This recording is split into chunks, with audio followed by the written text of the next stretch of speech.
Good morning, everyone.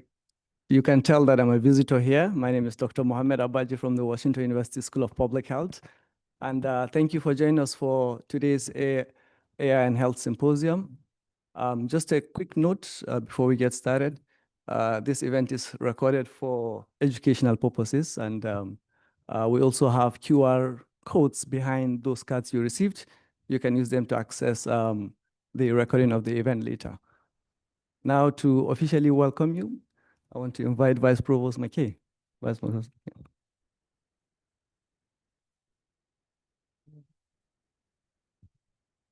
Beautiful. Well, good morning, everyone. Oh, that's very good. I do a lot of these, and sometimes it's much softer, and I make you do it again. Good morning. I am really happy to welcome our colleagues here. It gives me great pleasure to see so many of our colleagues that represent different parts of the university, different campuses, all join together. And so let me welcome those in the room and also the numbers of people that we have online. Thank you so much for coming today and convening about an incredibly important topic.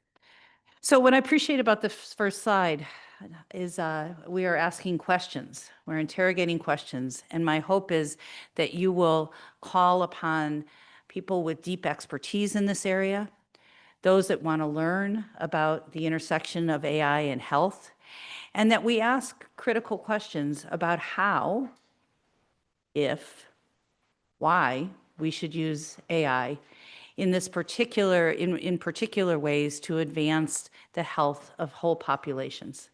And so I think you're going to hear from an incredibly gifted set of panelists that will provoke our thinking, and better yet, out of a convening like this, provoke us to work together to advance the science in this area on behalf of the populations that we most care about in terms of their overall health and well-being. So on behalf of our Provost Mark West, and the entire university, I really do want to welcome you to this symposium today and wish you a really good day. Now, there is a leader that I'm supposed to introduce next, and I have quite a set of bio paragraphs in front of me that I am going to only read a few sentences. And then I'm going to talk about why this leader actually matters to the work that we're about to embark on today and in the future at WashU. So Shenyang Liu is a Fulgraff Professor of Computer Science and Engineering at Washington University here, with joint appointments in anesthesiology, medicine, neurosurgery, and public health. Dr. Liu, you are your own multidisciplinary researcher in a single scholar.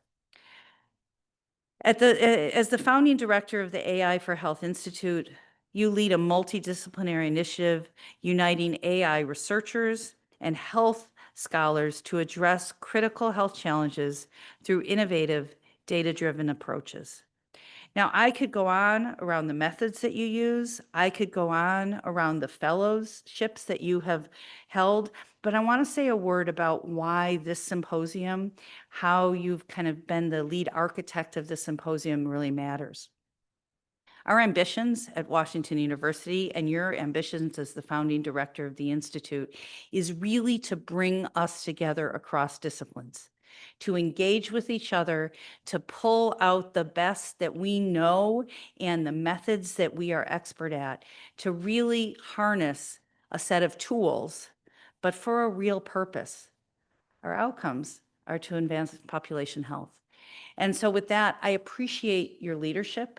I appreciate being set here in the School of Engineering, but all the attempts that you have made as a scholar to be jointly appointed and work with colleagues across all of WashU. So please join me in welcoming Dr. Liu. Thank you. Thank you. Thank you, Mary, for the great support of AI Health and the university and the very kind introduction. We are certainly fortunate to have Mary and the WashU leadership in such strong support of the interdisciplinary community of AI Health. So I'm here to make sure this works. Okay, all right. So it's truly a pleasure to have kick off our second AI for Health Symposium. And So this year, we are thrilled to be partnering with the School of Public Health, right, under the banner of can we harness AI to promote healthier lives, in a focus on AI for public health. And we have grown as a community by working together, right? So, so I'm happy to announce that we have over 600, almost 700, if I do the rounding, registrations, including over, if I do the rounding, about 180 in-person registrations. We have truly an exciting program coming up. Dr. Roy Perlis from Harvard will give the keynote speech. It will really frame our discussion on AI and public health. Then we have two panel discussions moderated by two of our deans on two of the most important problems, right, in AI for public health. The first is on equitable and ethical AI in health, right, moderated by Dean Sandra Galia from Public Health. And the second, from Algorithm to Impact, from Dean Aaron Babick from McKelvey Engineering. So we have a very exciting discussion coming up. And now it's my time to introduce our keynote speaker, Dr. Roy Perlis. Right? Roy is a renowned physician scientist who, in true AI health fashion, brings together psychiatry, genetics, and AI, three fields that are each complex enough, right, on their own. And Dr. Perlis is a professor at Harvard Medical School, director of the Center for Quantitative Health at Massachusetts General Hospital, and editor-in-chief of JAMA Plus AI, a very important channel, right, for sharing, right, the cutting-edge research on AI health.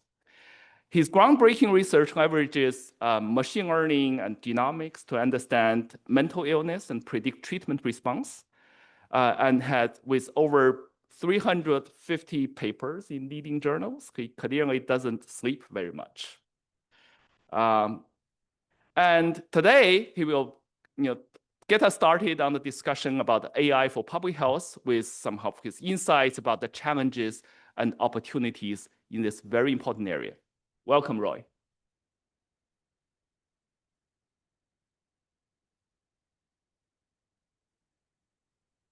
I was told I should do this. Oops. Apparently not capable.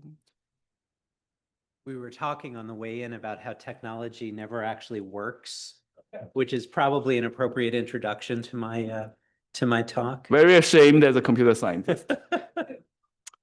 Any help here?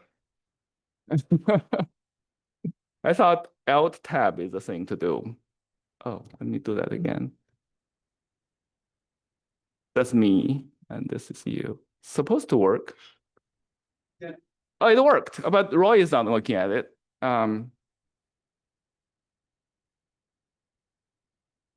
Where's I don't think I want you to run this blind. Oh, I think anything do not work, click on this. Yes. Look at Good. that magic. Made it work. Thank you. So yet another reason to thank my hosts for making the technology work. I want to second what we've already heard a couple of times today, which is it's really gratifying to look out into a group like this and recognize all of the different backgrounds and specialties and areas of interest that are represented here.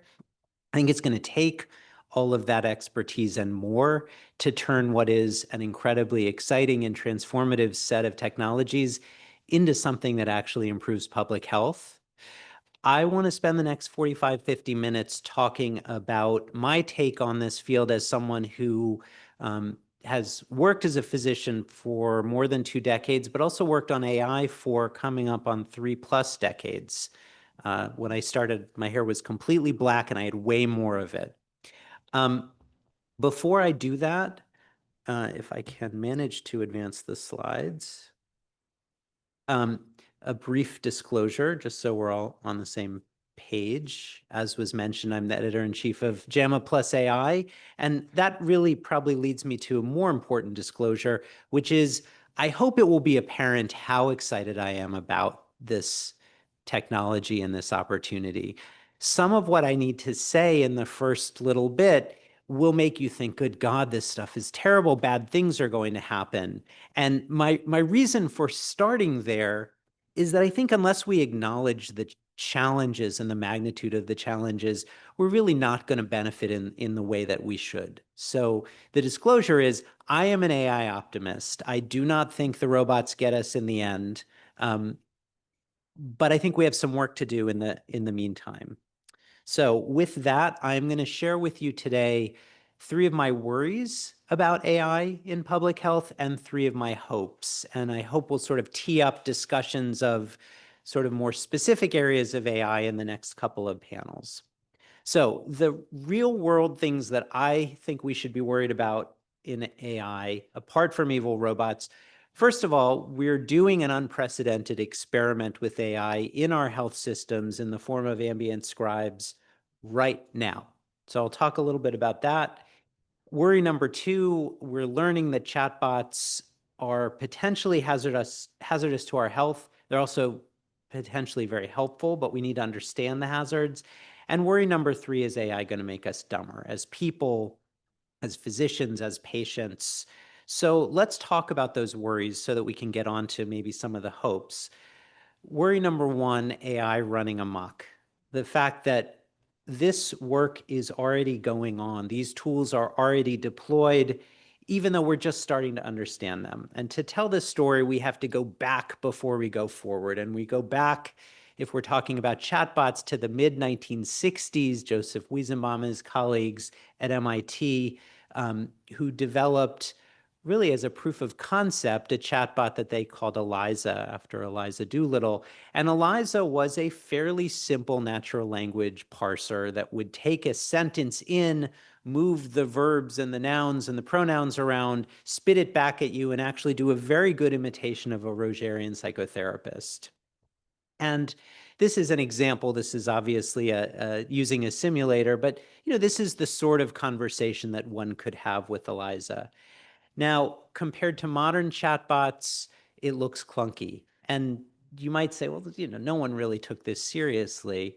I will note that as a senior resident, I gave a talk about chatbots and said, really cool, but never really going to be clinically useful. So you should take everything else I say with several grains of salt. To be fair, it's hard to make predictions about the future.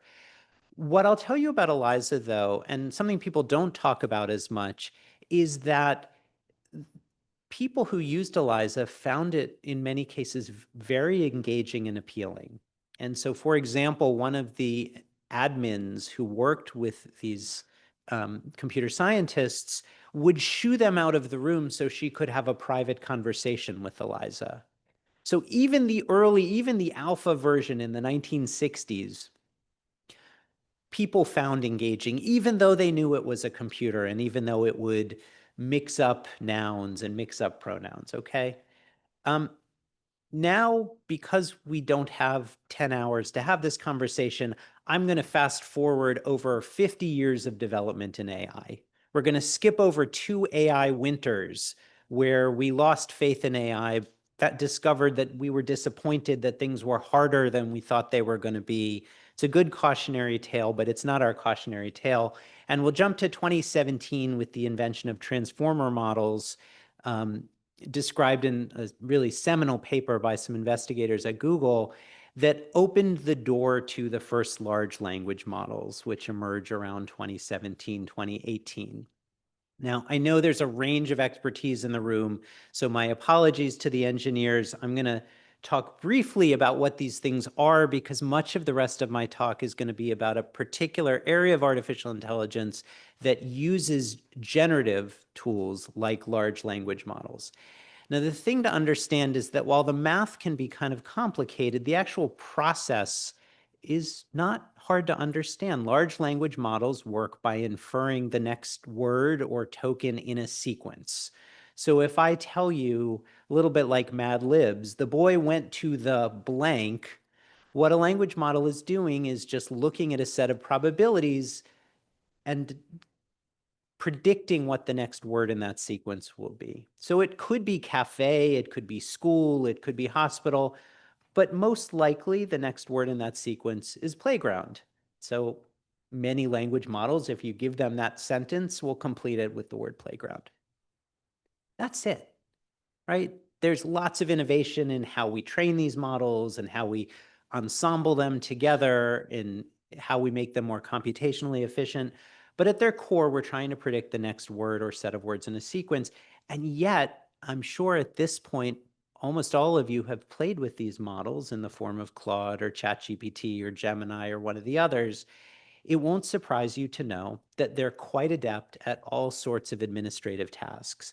And one thing we have in the hospital, one thing we have in health systems is administrative tasks, right? So these models can help us with all sorts of documentation, whether it's writing clinical notes, filling out forms. We fill out a lot of forms, prior authorizations, sorting emails and communications with patients, and increasingly summarizing charts and summarizing notes, which I'll come back to.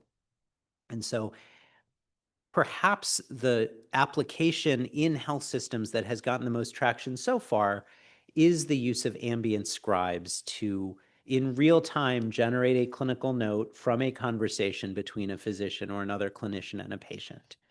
And what we know about them so far is that they may save time and they may even reduce clinician burnout. So one study that I just sort of picked out from what is an emerging literature, in this case published in JANO last year, found that notes that used an ambient scribe saved the clinician on average about 6 minutes of time in the electronic health record per visit. Multiply that out by a typical session in clinic, I just got an hour back, maybe an hour and a half. For a busy primary care doc, maybe 2 hours. That's a lot of time. You can see why people would expect these things to reduce burnout as well. An important caveat is that not all studies find this magnitude of benefit, and that much of the benefit that's been touted so far is sort of clinician self-reported. So unfortunately, a lot of the AI literature in health so far is along the lines of, here's this great new tool that we just spent 2 years building. You get to be the first to look at it. Here you go. Do you like it? Right? Who's going to say no? And it turns out when you actually try to quantify savings in terms of time, not all of the ambient scribe studies find benefit. And I think this is an important theme. We're excited about this technology. We haven't proven yet that it really is going to save as much or deliver what we hope. But that's not my worry. We'll sort that out. We'll do studies, we hope. Ambient scribes are not just transcriptionists. So they don't just write down what you say or what the patient says or what the clinician says. When I write a note in the chart, I'm telling a story, and I'm telling the story my way. And I'm leading up to whatever it is I think is going on and whatever I want to do or whatever I want to suggest, right? I'm telling the story my way. I'm making an argument just like you would in any other kind of narrative, okay? That doesn't mean it's necessarily biased, but it does mean that my note might be different from another physician, right? And it certainly might be different than what the patient would write. That's part of what drives this whole idea of open notes, because what I think may not be what someone else thinks. Now, I tell a story, it culminates in a plan. An ambient scribe generating a note is trying to recapitulate that process. It's trying to do the same thing. It is putting the information together to generate a hypothesis about what's going on and then a plan for addressing it. So we got interested a few years ago in understanding when this happens, does it actually change management? Either because the clinician acts differently or because the documentation sort of tees up a different response.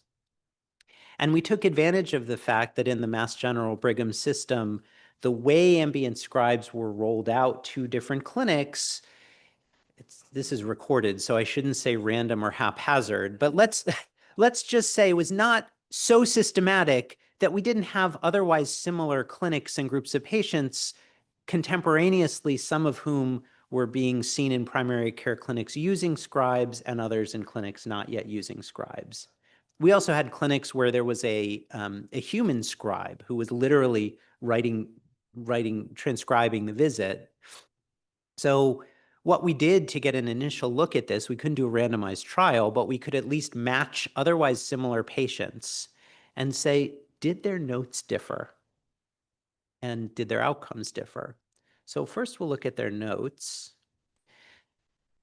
One thing you'll hear about in the context of ambient scribes is what people call note bloat. The notes get longer and longer and longer. In our studies, about twice as long as the unscribed notes. And unfortunately, a lot of it is the sort of boilerplate that you're probably accustomed to seeing with language models in general. It's not wrong, but it's fairly generic. The signal is still there, but it's kind of more diffuse. What we also saw, which was encouraging, is more documentation of mental health symptoms or psychiatric symptoms. So in this case, this figure shows different dimensions of symptoms. But the point was, there's more documentation of different kinds of psychiatric symptoms in scribe-driven notes than in manual notes or even human transcribed notes. So that seems like good news, right? We're actually capturing, we hope, more of the signal. But, and there's always a but, turned out these notes were associated, the scribe notes, with less psychiatric intervention. So the clinicians using scribes were less likely to refer someone for a consultation, to start an antidepressant, to refer for psychotherapy, to do things that we could detect as intervening on those symptoms. About a third, a reduction in the odds of some sort of depression-related intervention by about a third. Now, that might be good. I can't say whether that's good or bad, but what I can tell you is very clearly in this particular domain of how do you respond to certain mental health symptoms as a clinician, the deployment of scribes seems to be associated with differences. Now, I picked mental health symptoms. I'm a psychiatrist. There's no reason to think if we did this experiment for cardiology or for endocrinology or for any other sort of symptoms managed in primary care, we don't know that we would see the same thing, but we certainly don't know that we'd see anything any different. And we're, of course, in the process of doing that, right? So I already mentioned the problem of note bloat.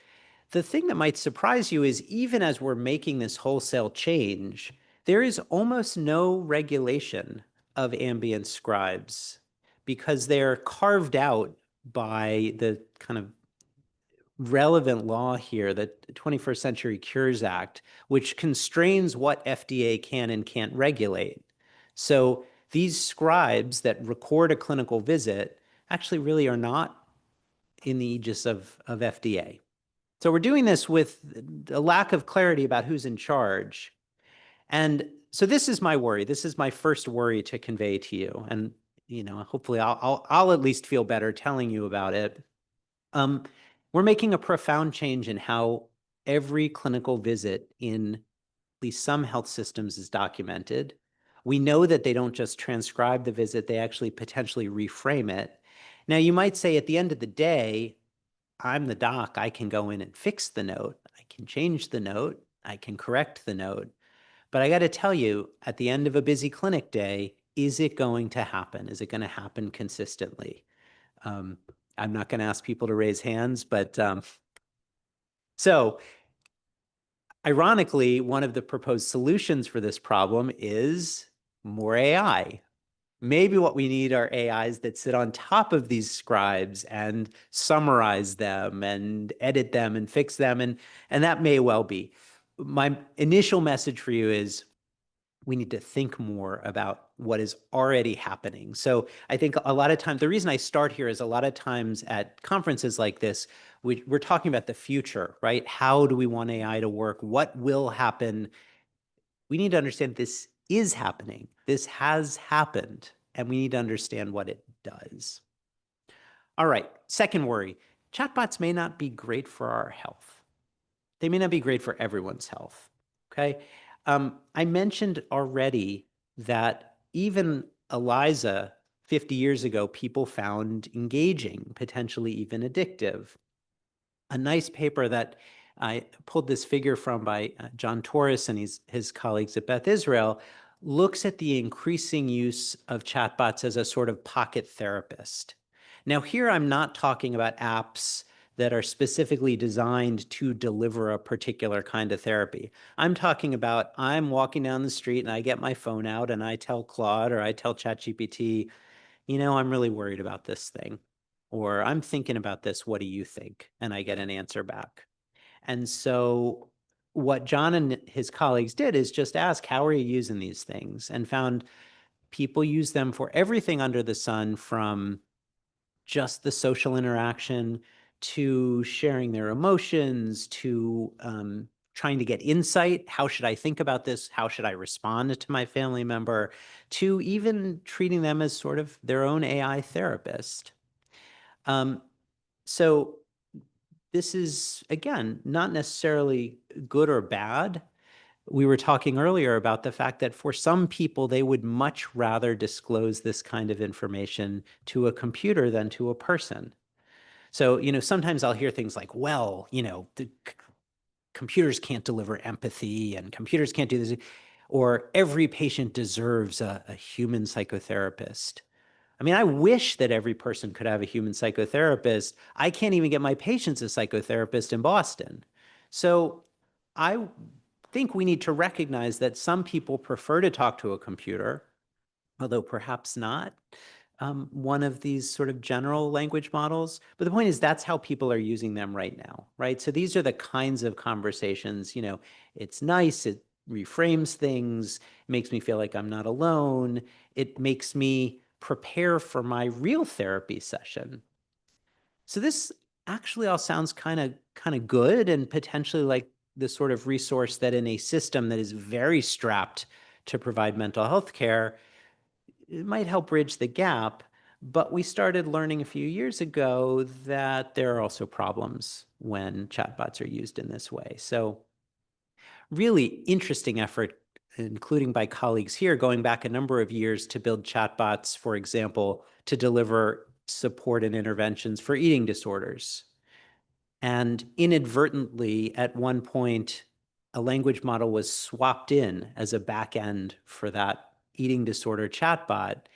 And the chatbot proceeded to, instead of providing support and education for people with eating disorders, to provide diet tips to people with eating disorders, exactly what you don't necessarily want to be doing.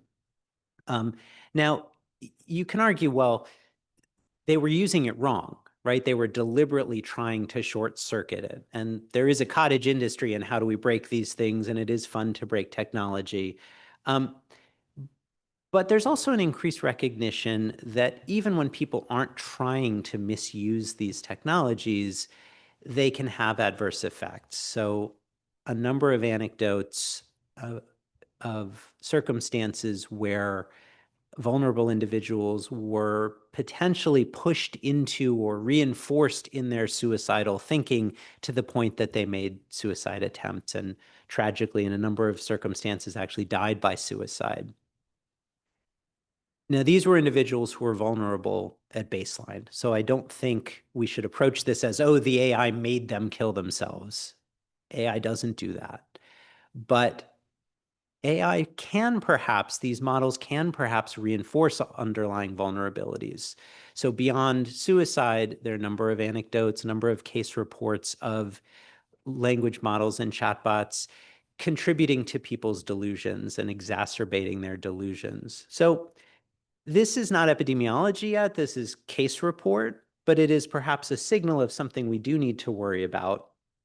My own group has been looking more broadly in the general population at use of AI, and one of the things we see in a recent large-scale survey that we did across 50 states is that people, on average, who were using more AI were more likely to report depressive symptoms. Modest differences in depression on average, but an interesting dose response such that the folks using AI every day and or multiple times a day, particularly those using it for what they described as personal use, rather than work or school were more likely to report depressive symptoms. On average, small effects, but this is a group that's here to talk about public health. And we know that in a population, when on average you see small effects, there are some people with absolutely no effect and some people with very large effects. So to me, this is an indication we need to look more closely.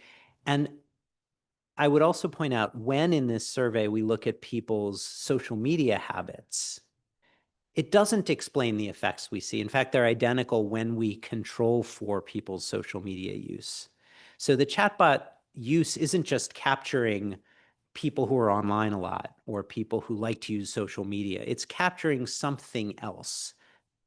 Now, to be fair, as I said, anecdote is not epidemiology. We do need larger scale studies. It may be that it'll take randomized trials in the same way that we're still struggling to understand the effects of social media. So there are social media discontinuation studies, for example. I would also point out cross-sectional data is not causal, right? It may be that people with depressive symptoms are more apt to use these AI tools in a personal way, right? I don't feel well. I can't get in to see a therapist. What should I do? But it's thought-provoking. It's something, again, I'm here to tell you my worries. So I'll tell you one more worry, and then we'll switch gears and we'll talk about the things I'm hopeful about. And the third worry is what a colleague of mine has called cognitive complacency, okay? And cognitive complacency means we trust these things too much. So AI has rapidly, in clinical settings and non-clinical settings, become our curbside consultant of choice. Right? And a curbside consult in medicine is this idea that instead of formally consulting a colleague, right, call the cardiologist, call the endocrinologist, we'd rather curbside them. Hey, buddy, listen, you know, I'm seeing this person. What do you think I should do? Right? That's a curbside consult.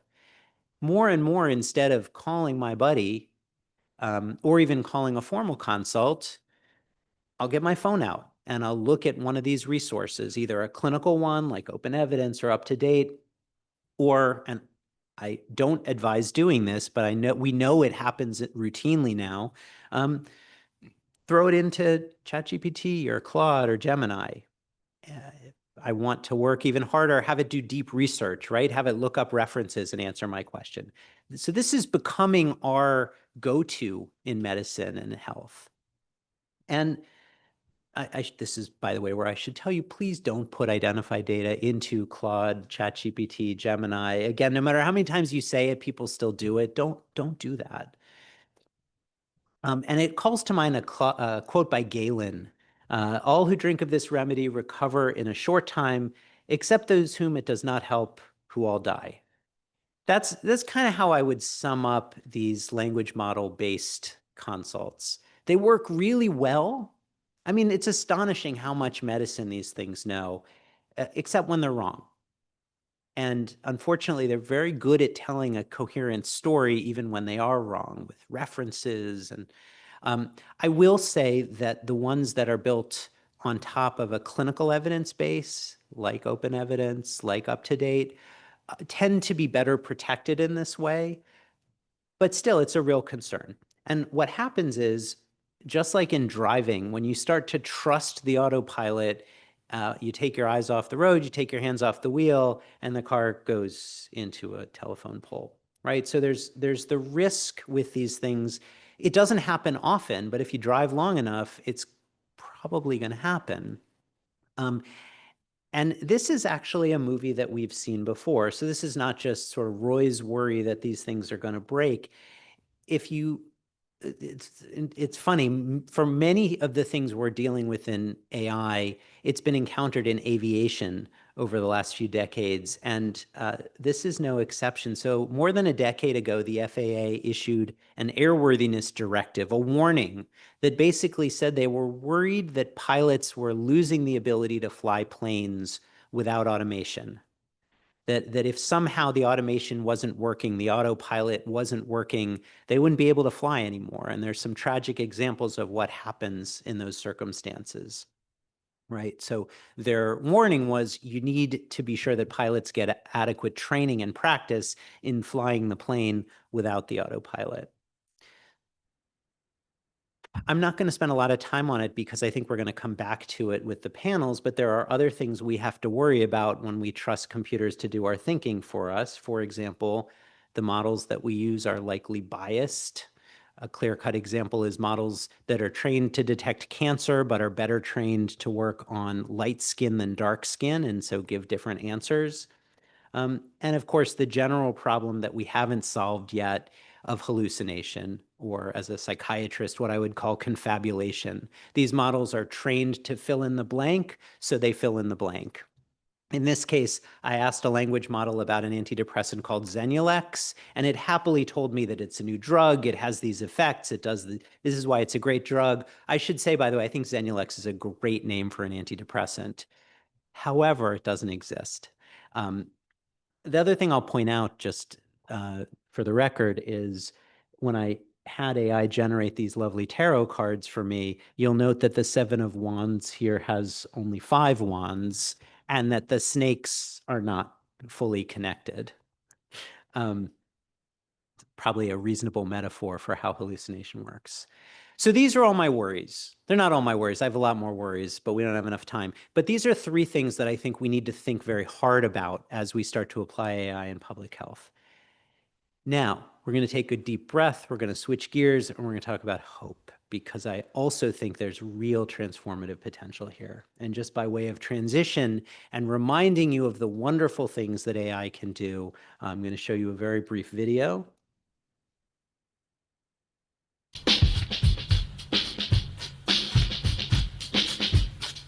Sometimes the unconscious just has to dance. So video credit to Sora there for allowing me to make Sigmund Freud dance. So, it's like we have these wonderful tools and this is what we use them for. So let's talk about using them for maybe slightly more productive tasks. Oh, no. Once is more than enough. So as I said, I'm an AI optimist. I think things actually turn out okay. I want to give you 3 hopes for these applications that I think we should think about. The first is experts everywhere. The second is nudges towards health. The third is improving transparency. I think all of these considerations will help us apply AI in a way that really does help us improve health. Okay, experts everywhere, or more specifically, using AI and language models to improve standards of care. So in my field in psychopharmacology, there's a tremendous range of variability in how we treat patients. The treatment you get really depends on who you go see. And we tell ourselves it's the art of medicine, but I think variability is an opportunity for us to think about, well, why is there so much variability, and is everybody getting gold standard care? I have a colleague, Greg Simon at University of Washington, who says that, I love artisanal bread, right? You go into the bakery, and every time you go in the bakery, it's a little bit different, right? The taste tastes a little different, the texture's a little different, depending on kind of how the baker felt that day. He says, but I'm not sure I want to fly on an artisanal airplane, right? And I think we ask our patients to fly on artisanal airplanes every day with that variability. You don't know what kind of care you're going to get. So we've been interested in whether language models can help to address this variability and ideally make expert opinion more, or expert input or guideline-based care more widely accessible. So by way of showing you this variability, this is a map in my health system of antidepressant prescribers. So each dot here is an individual prescriber, and it's color-coded by specialty. So the psychiatrists are in blue, the primary care docs are in red, and to some extent orange, depending on volume. So these are all the different groups in the hospital that prescribe antidepressants. Now I'm going to change the color coding to measures of their outcomes. So I'm going to use 2 different outcomes here. One is if someone comes to see them, do they keep coming to see them, or do they get a prescription and never come back? And the other is once they get on a medicine, do they stay in care and continue to get consistent treatment? Why am I showing you these outcomes? Because those are what we can measure in electronic health records. And it's another topic for conversation here, because they might not be the outcomes we care the most about, but they're the ones we can measure. So I'm going to change the color coding here. And what you'll notice, either looking at treatment stability or likelihood of dropout, is a lot of variation in that color coding, right? So the outcomes, adjusting for all the differences between individual patients, really vary substantially across my health system, and even vary substantially within those individual clusters of psychiatrists, of primary care docs, of OBs. So this may be an opportunity for us to do something to harness that variability and raise the standard of care. So can we develop clinical decision support using AI and train large language models to practice good psychopharmacology? Put another way, can I put myself out of business? So I'm going to skip over a lot of the experimental design. We took a bunch of cases. We developed a bunch of gold standards from experts. How should this person be treated? And then we delivered the cases to either different kinds of language models or to a set of community clinicians. By the way, community clinicians who were part of a medical education course. So we knew that they had sort of basic education in psychopharmacology. And just because they're engineers in the room, this is an example of zero-shot learning, where we're taking models trained in one context, namely these language models, and applying them to do a task that they actually haven't seen before. And we're either having them do this task naively or giving them a set of guidelines, a set of documents that they can use for reference. So here we were looking at bipolar depression because it's an area of clinical practice in psychiatry where there's relatively concentrated expertise, and it's very hard to find good clinical care outside of a relatively small number of centers. And because we have limited time, I'll give you the punchline, which was about 85% of the time, with really very little engineering, these models could identify the gold standards. So they could say, this is the right next medicine or next intervention for this patient, compared to the community clinicians who could get the right answer about half the time.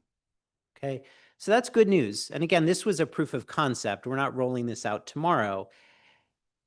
But since I've hopefully already conditioned you to find, to see the glass as half empty, the next question is, first do no harm. Like, picking meds is not just about picking the right medicine, it's about not picking the wrong medicine, right? Don't drive the car into the tree.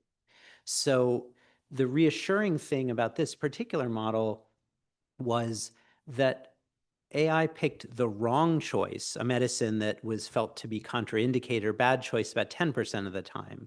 Now that's kind of high until you consider it's about half as often as the community docs, who were well-intended, had good training. I mean, this is not, public health is about getting care out into the community.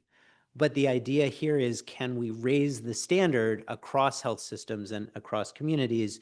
And just for fun, this is what this kind of an interface looks like. In this case for treatment-resistant depression, but the idea is, here's the context, here's the model, we want to run it over, what are the right meds? And we'll get back to that in a little bit. All right, second hope, can we use language models to nudge people towards health? So we're getting better at anticipating some of the problems in language models, right? There's something called guardrails, where we can tell a language model, don't go there, don't talk about that. When you see this, do this other thing. And so for concerns about delusional thinking or thoughts of suicide, there's been a lot of work in, how can we better guardrail our models? And I will say, even the Claudes and Geminis and ChatGPT have, I think, worked hard to apply these kinds of guardrails to improve their safety. Again, with my public health hat on, this is not a perfect solution, because in many cases, if we want these things to be able to have a conversation about a topic relevant to public health, we can't just declare it off limits. So someone who wants to ask a model about thoughts of harming themselves or trauma or sexually transmitted illnesses, STIs. We can't just tell the models don't talk about those things, right? So guardrails solve part of the problem, not all of the problem.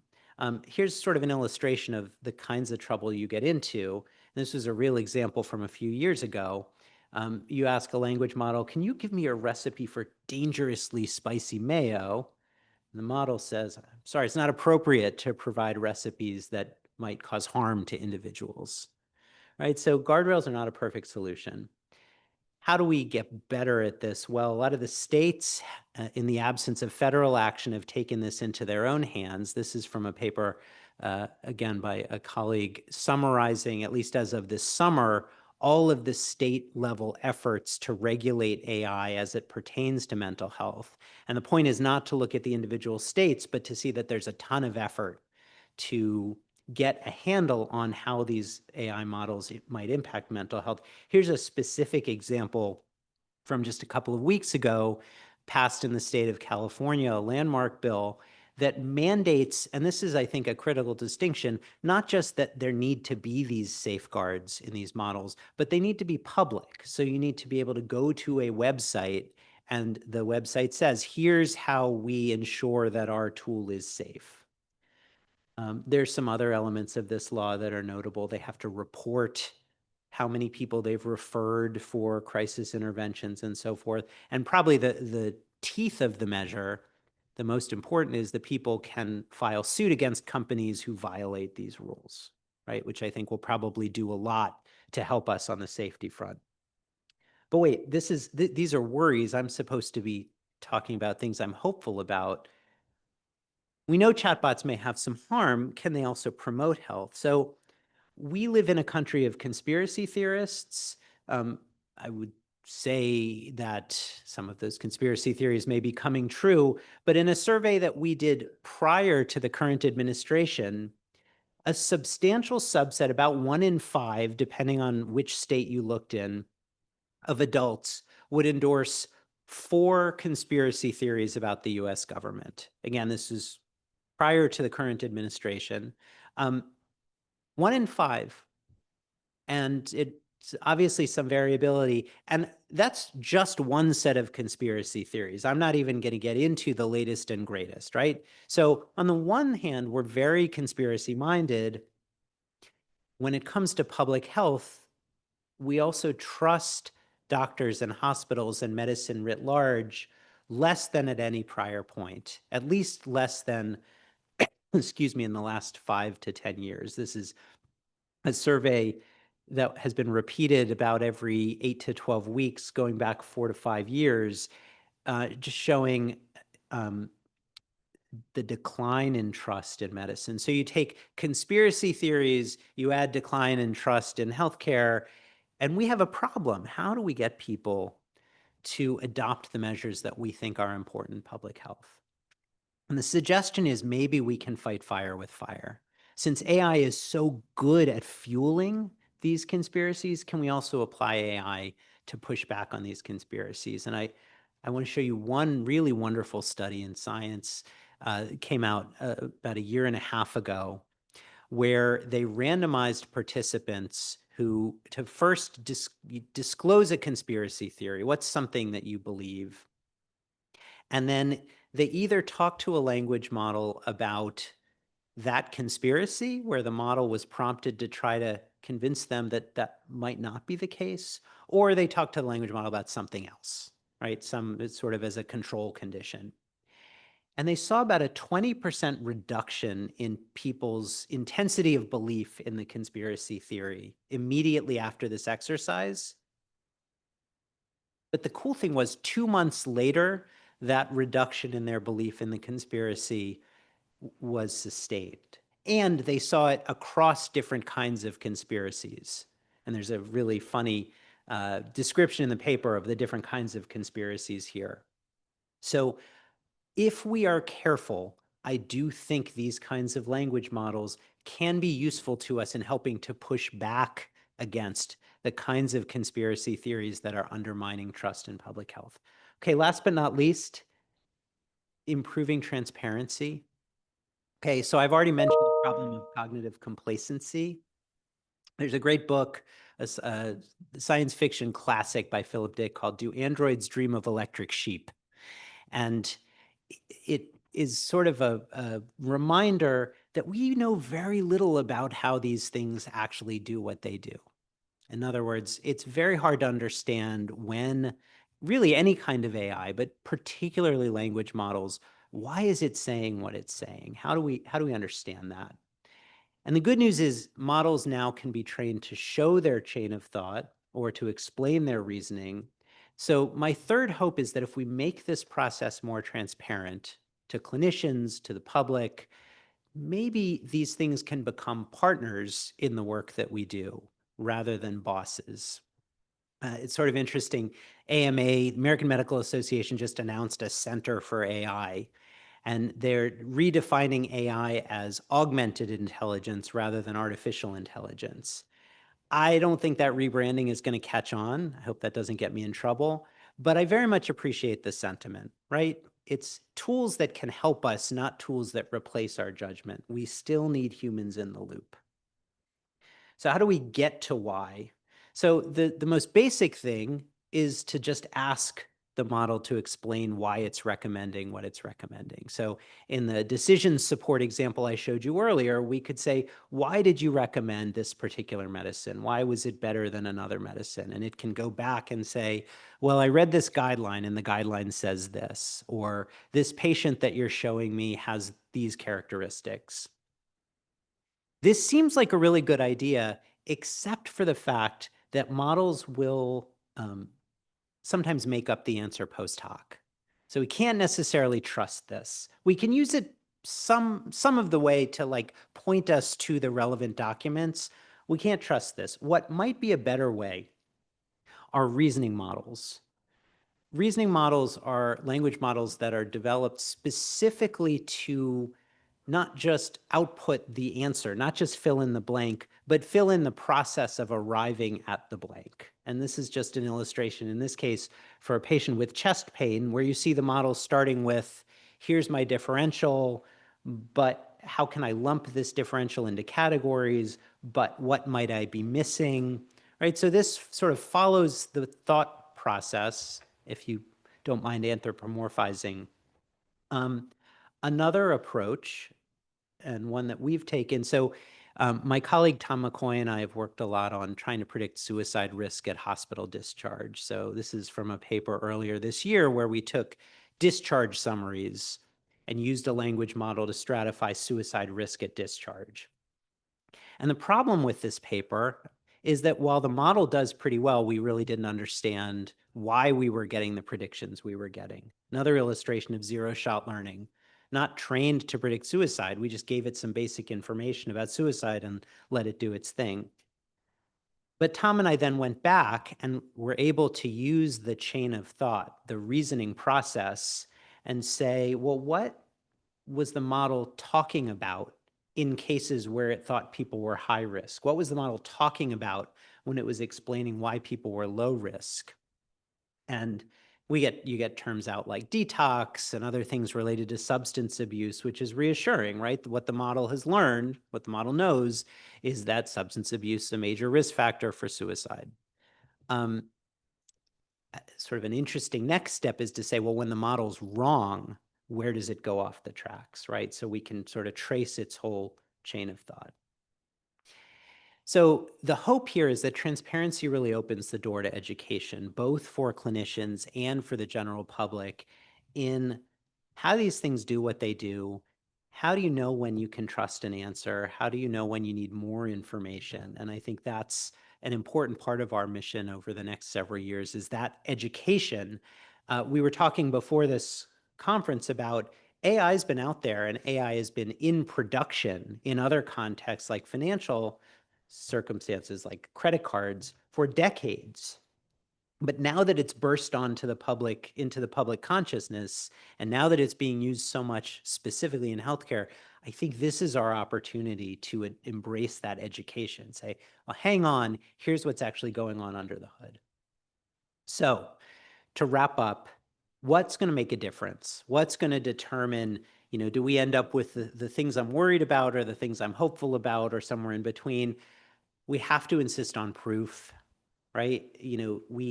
We have a system of evidence in medicine, in healthcare for a reason. Not all AI is going to improve outcomes. In fact, we already have examples of AI worsening outcomes in some contexts when models are wrong. We had a recent editorial in JAMA call for submissions where we say, look, vignettes are cool, surveys are cool, show us how this works in the real world. Either do a trial or show us real world evidence. Somehow you've got to, we want papers that prove that this stuff is doing what we think it is. Point number two, we have to recognize that there are consequences of widespread public use of AI. These things can be addictive. They certainly can be manipulative. We need to understand who is at risk, how large is the risk, how do we control that risk? And we also need to not throw the baby out with the bathwater, so to speak, because as in the science conspiracy theory example, and frankly, in a lot of clinical chatbot examples, there probably are opportunities to use these things for good as well. I think we're going to need sensible regulation. I showed you this sort of state map, states as the laboratories of democracy. It doesn't look like there's going to be a lot of federal leadership on this issue, but pushing for reasonable state regulation, I think, will help encourage these companies to be more transparent. And again, last but not least, we really have to educate both the health world and patients and the public more broadly about how these things work, where they're going to be used, when they're going to be used.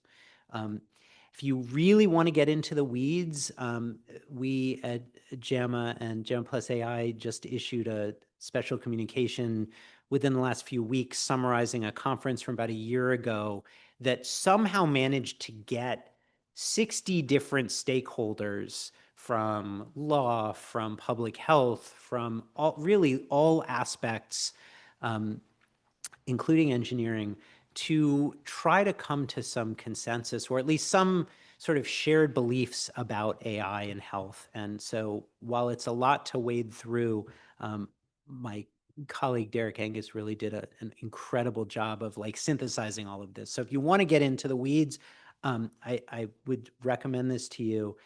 The last thing I'll say, we have to, in all of this work, avoid what I call AI exceptionalism. It is transformative. It really can seem magic. I don't know how many of you have been to Japan and seen a bullet train go by at a speed that doesn't look like it should be achievable. That's kind of how I feel about some of these models. Like it truly can approach feeling like magic, but it's not. And our knowledge and our skills and how do you evaluate a technology, how do you use a technology, very much apply. And we're going to need those as we grapple with this technology.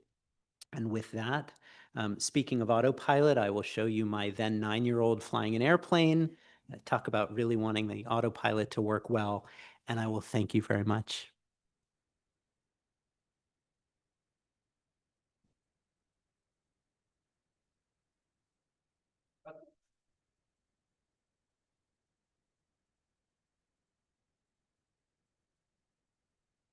Microphones are coming.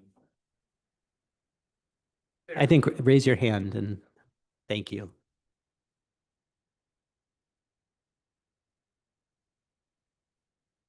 Hi, on the mental health map that showed AI regulations being enforced, did you find anything significant between mental health in those states? Or is it more driven by the technology side? So California, people assume California is known to be a high-tech state. So is it driven by that, or is it driven by the mental health concerns of the state? Missouri ends up being somewhere in the middle on there, but maybe our mental health isn't in the middle. So speaking of asking for evidence, I think it is the right question to ask with this kind of regulation. So John Torres's map, the one that I showed you, is showing bills that have been introduced. And that's, I think, an important point because most of the bills introduced so far have not passed or are still making their way through legislatures.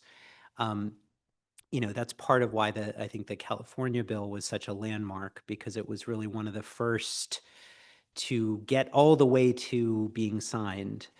I think that my answer to your question is we're going to have to come back in a couple of years and see. I worry that a lot, in the interest of getting these bills through, they tend to be watered down to the point that there may not be a detectable effect. So a good example is the California bill says you have to, for minors, you have to show them a warning, and this is for AI and for social media. You have to show them a warning that this may not be good for you when they start, and then again 3 hours later. 3 hours later. I think we can all agree if you are using this continuously for 3 hours, first of all, there may be a problem, and second of all, a warning at 3 hours probably not going to dissuade you. So it will be interesting to see how much these kinds of laws actually shape mental health in these states. I'm sure people will look, but it's a little too soon.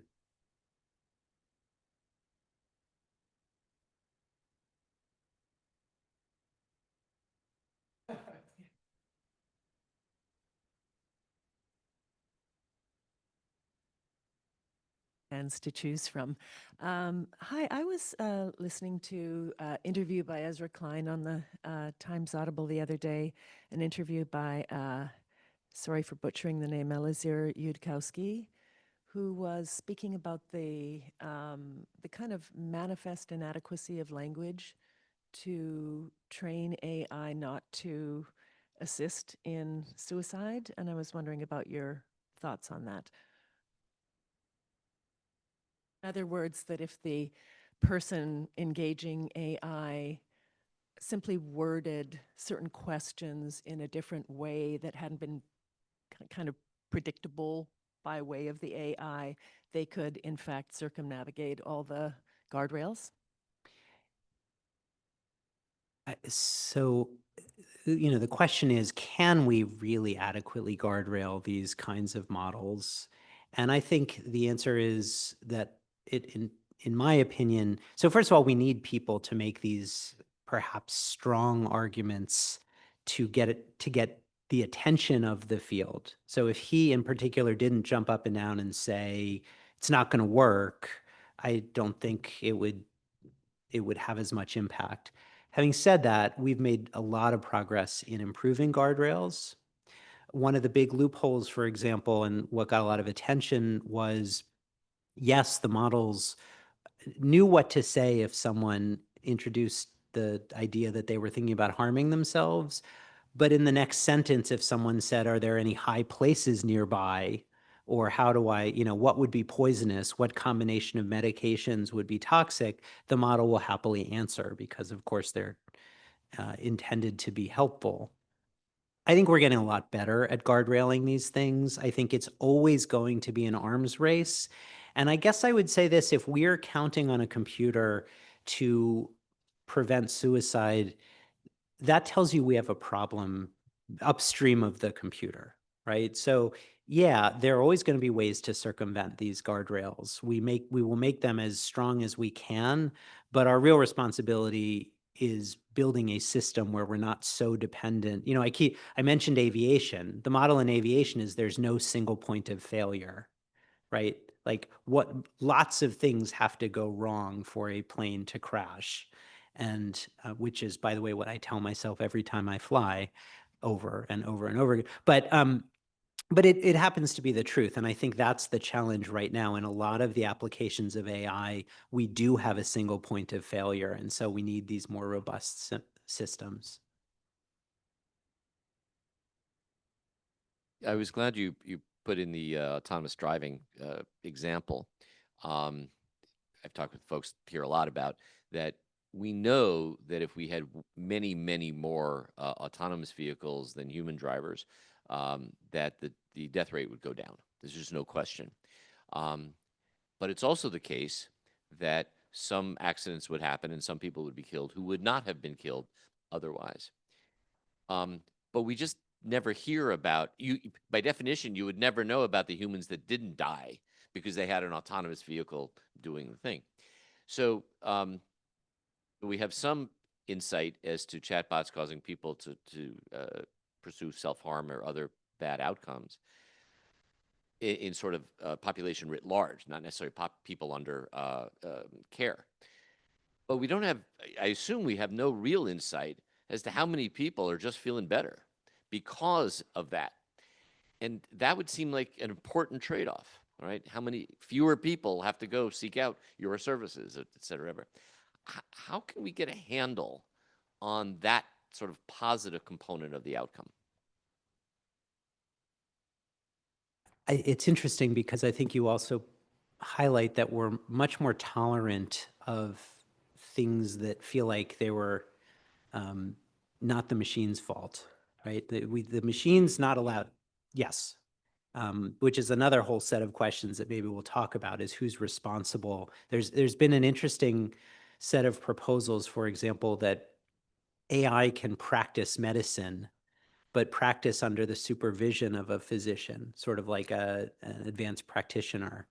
So the liability notwithstanding, I think we would like to know, we would like to be able to detect the positive effects of these. And I'll say anecdotally, since I already showed you negative anecdotes, a lot of my patients use these and find it helpful. And they do use it, despite my admonition that, it's not secure. They do put their thoughts into these things and feel like it helps them and get their thoughts together and make better use of their time. We don't have great ways. I mean, you'll see randomized trials, right? There will be randomized trials of clinical chatbots. Although, if I can digress from my digression, a major problem in how we're studying chatbots right now is that we tend to study them against waitlist controls, where, like do you want to use this cool new technology or do you want to do nothing for 8 weeks? And surprisingly enough, the people who get the cool, shiny new thing feel better.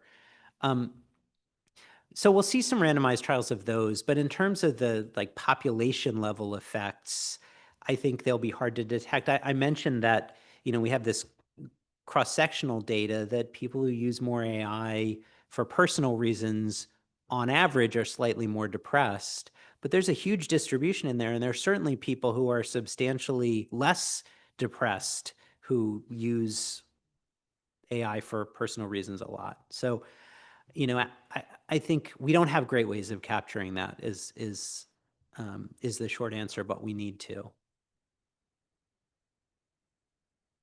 I think in the interest of time, sorry, we need to move on to the next session. Thank you very much.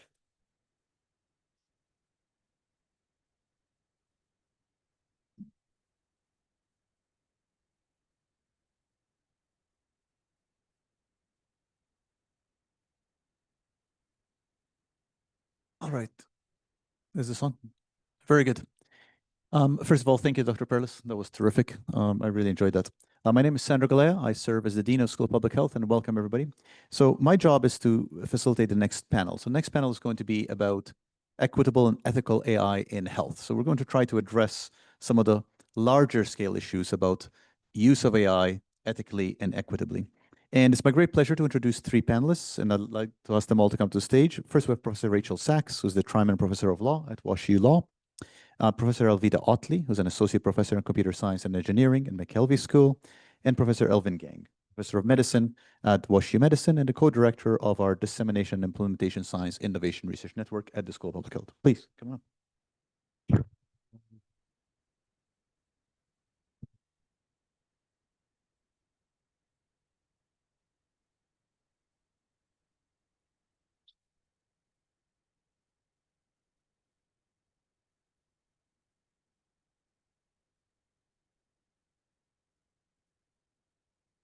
Welcome. Thank you, all of you. So let me start with a question for the whole panel, and then we'll do some more specific questions based on the work that you all do. So we've heard from Professor Perlis, which is excellent talk about that this truly is a technological revolution. I, like Dr. Perlis, am also an AI optimist. But we think of AI when we think about health largely within the frame of medicine still. And in fact, Dr. Perlis's talk actually showed that. And I think that is grounded in reality as to where we actually are in reality. So I was wondering if I can get the 3 of you to comment on what do you think are the promising real ways in which AI can improve the health of populations and narrow health gaps, not just in discovery and diagnostics, but also in access, implementation, and outcomes. Professor Sachs, maybe we'll go this way. Up, yep, you got it. So thank you for convening us all here. It's always wonderful to be in conversation with people outside the law school who are working on sort of different aspects of these issues. So one thing we often think about, oh, all right, is that better? Thank you very much. I appreciate the people in the back.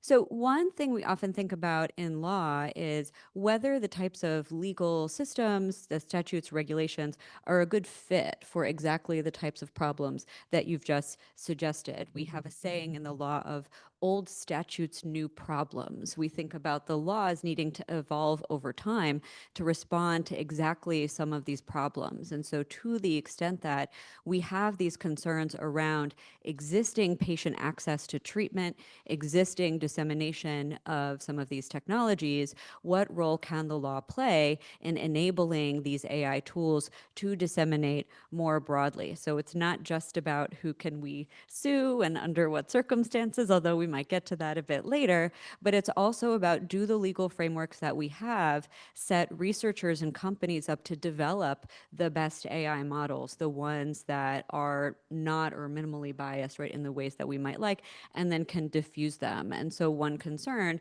that some people have, right, is about AI tools not being able to be disseminated because of existing legal barriers to doing so, or if they are able to be disseminated, they're disseminated in a way that exacerbates existing inequalities around access to care. So if you are in a rural area and there's very few healthcare providers, they're under-resourced, your state Medicaid program is under financial constraints, are we really in a system that's going to allow you to take advantage of some of these opportunities, and what role can the law play in trying to help disseminate and roll out some of those technologies?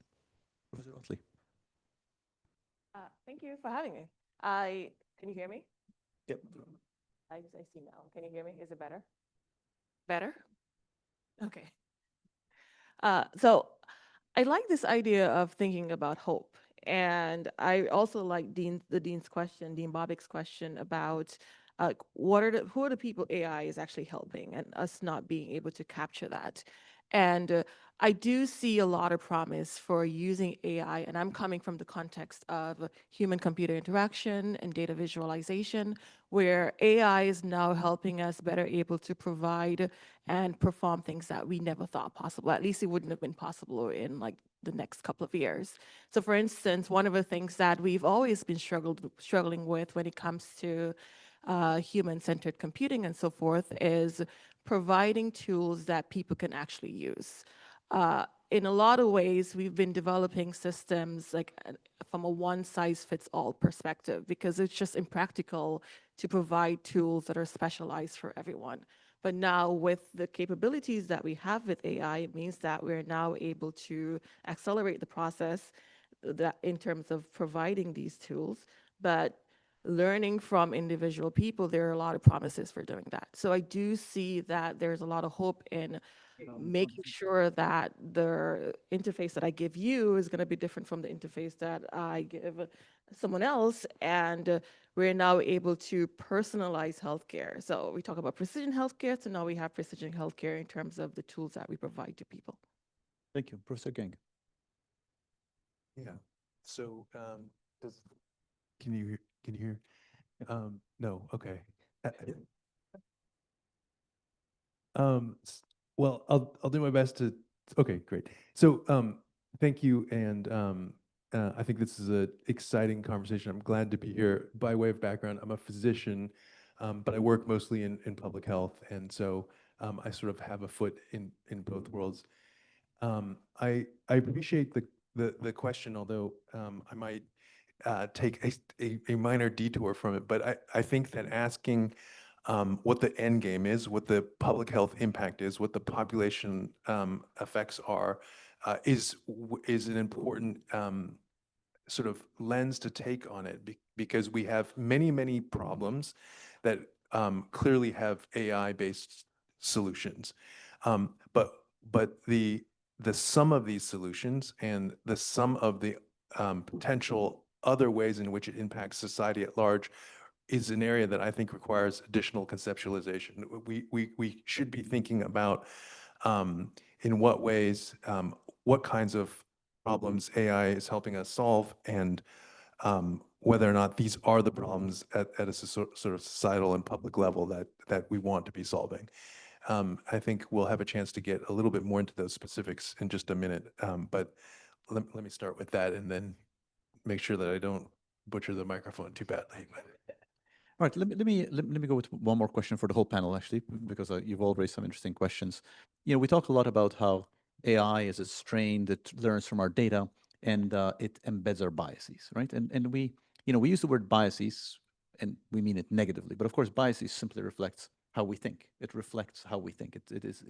AI is gathering the body of knowledge out there or some subset of it and reflects how we think. So recognizing that, I'm actually curious, and Professor Perlis talked a little bit about guardrails, and I thought had a nice example about the spicy mayo and the sort of the over guardrailing.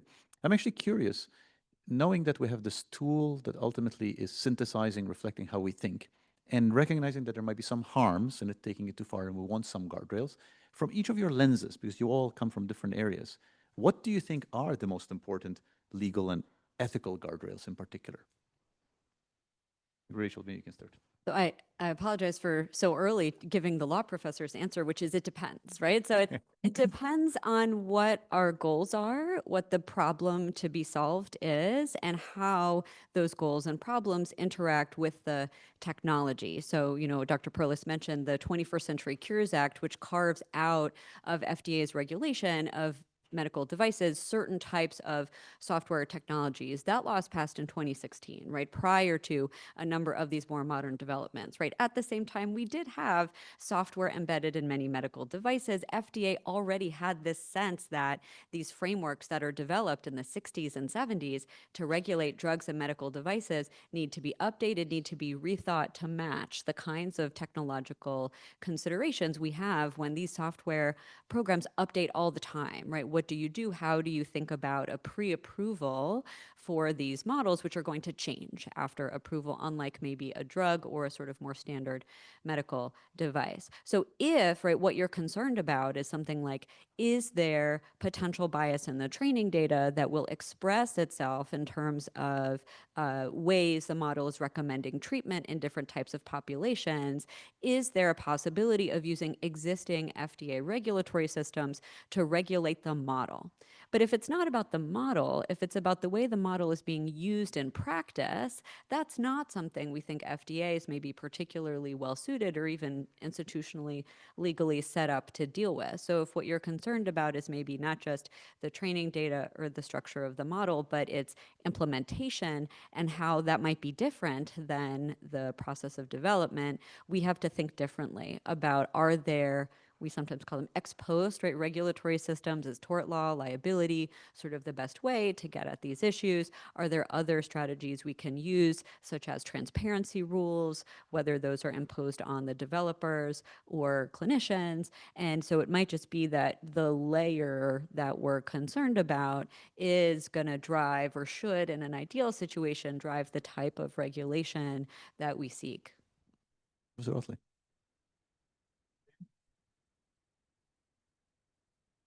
I think this is fine, right?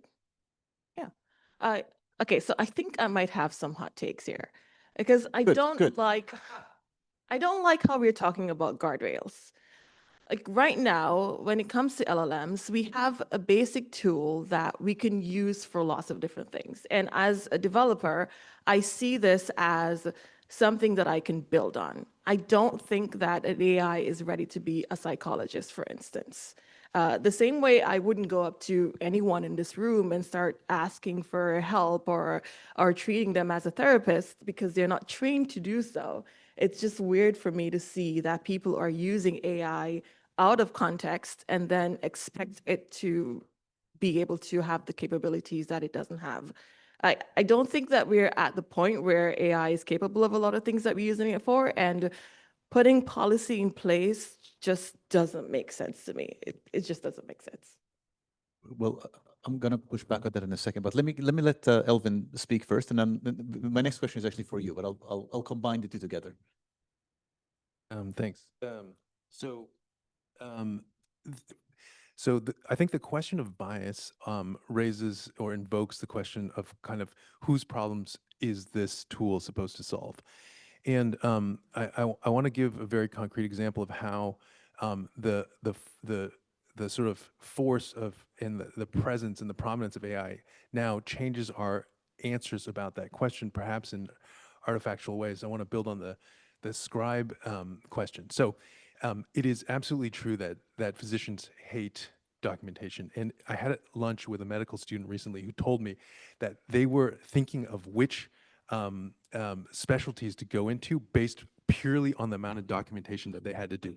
I'm not kidding. And I said, you should write a letter to the New England Journal, because if this is how physicians are deciding their careers, we're in big trouble.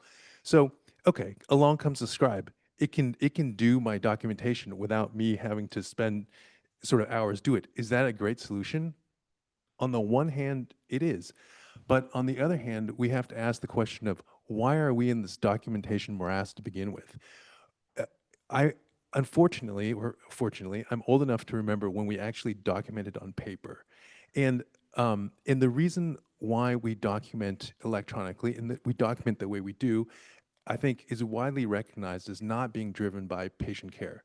It's being driven by billing, and is being driven by a system that is optimizing basically making money from clinical encounters. And it has never served the purpose of improving clinical care, and as its main sort of motivation. And so as a result, on the one hand, scribes are solving the problem like at the surface level, but I'm going to posit that it's deepening the problem at a systematic level. The harder problems are the problems of what the incentives are in the healthcare system and how we deliver good care for public health, for healthcare and for public health.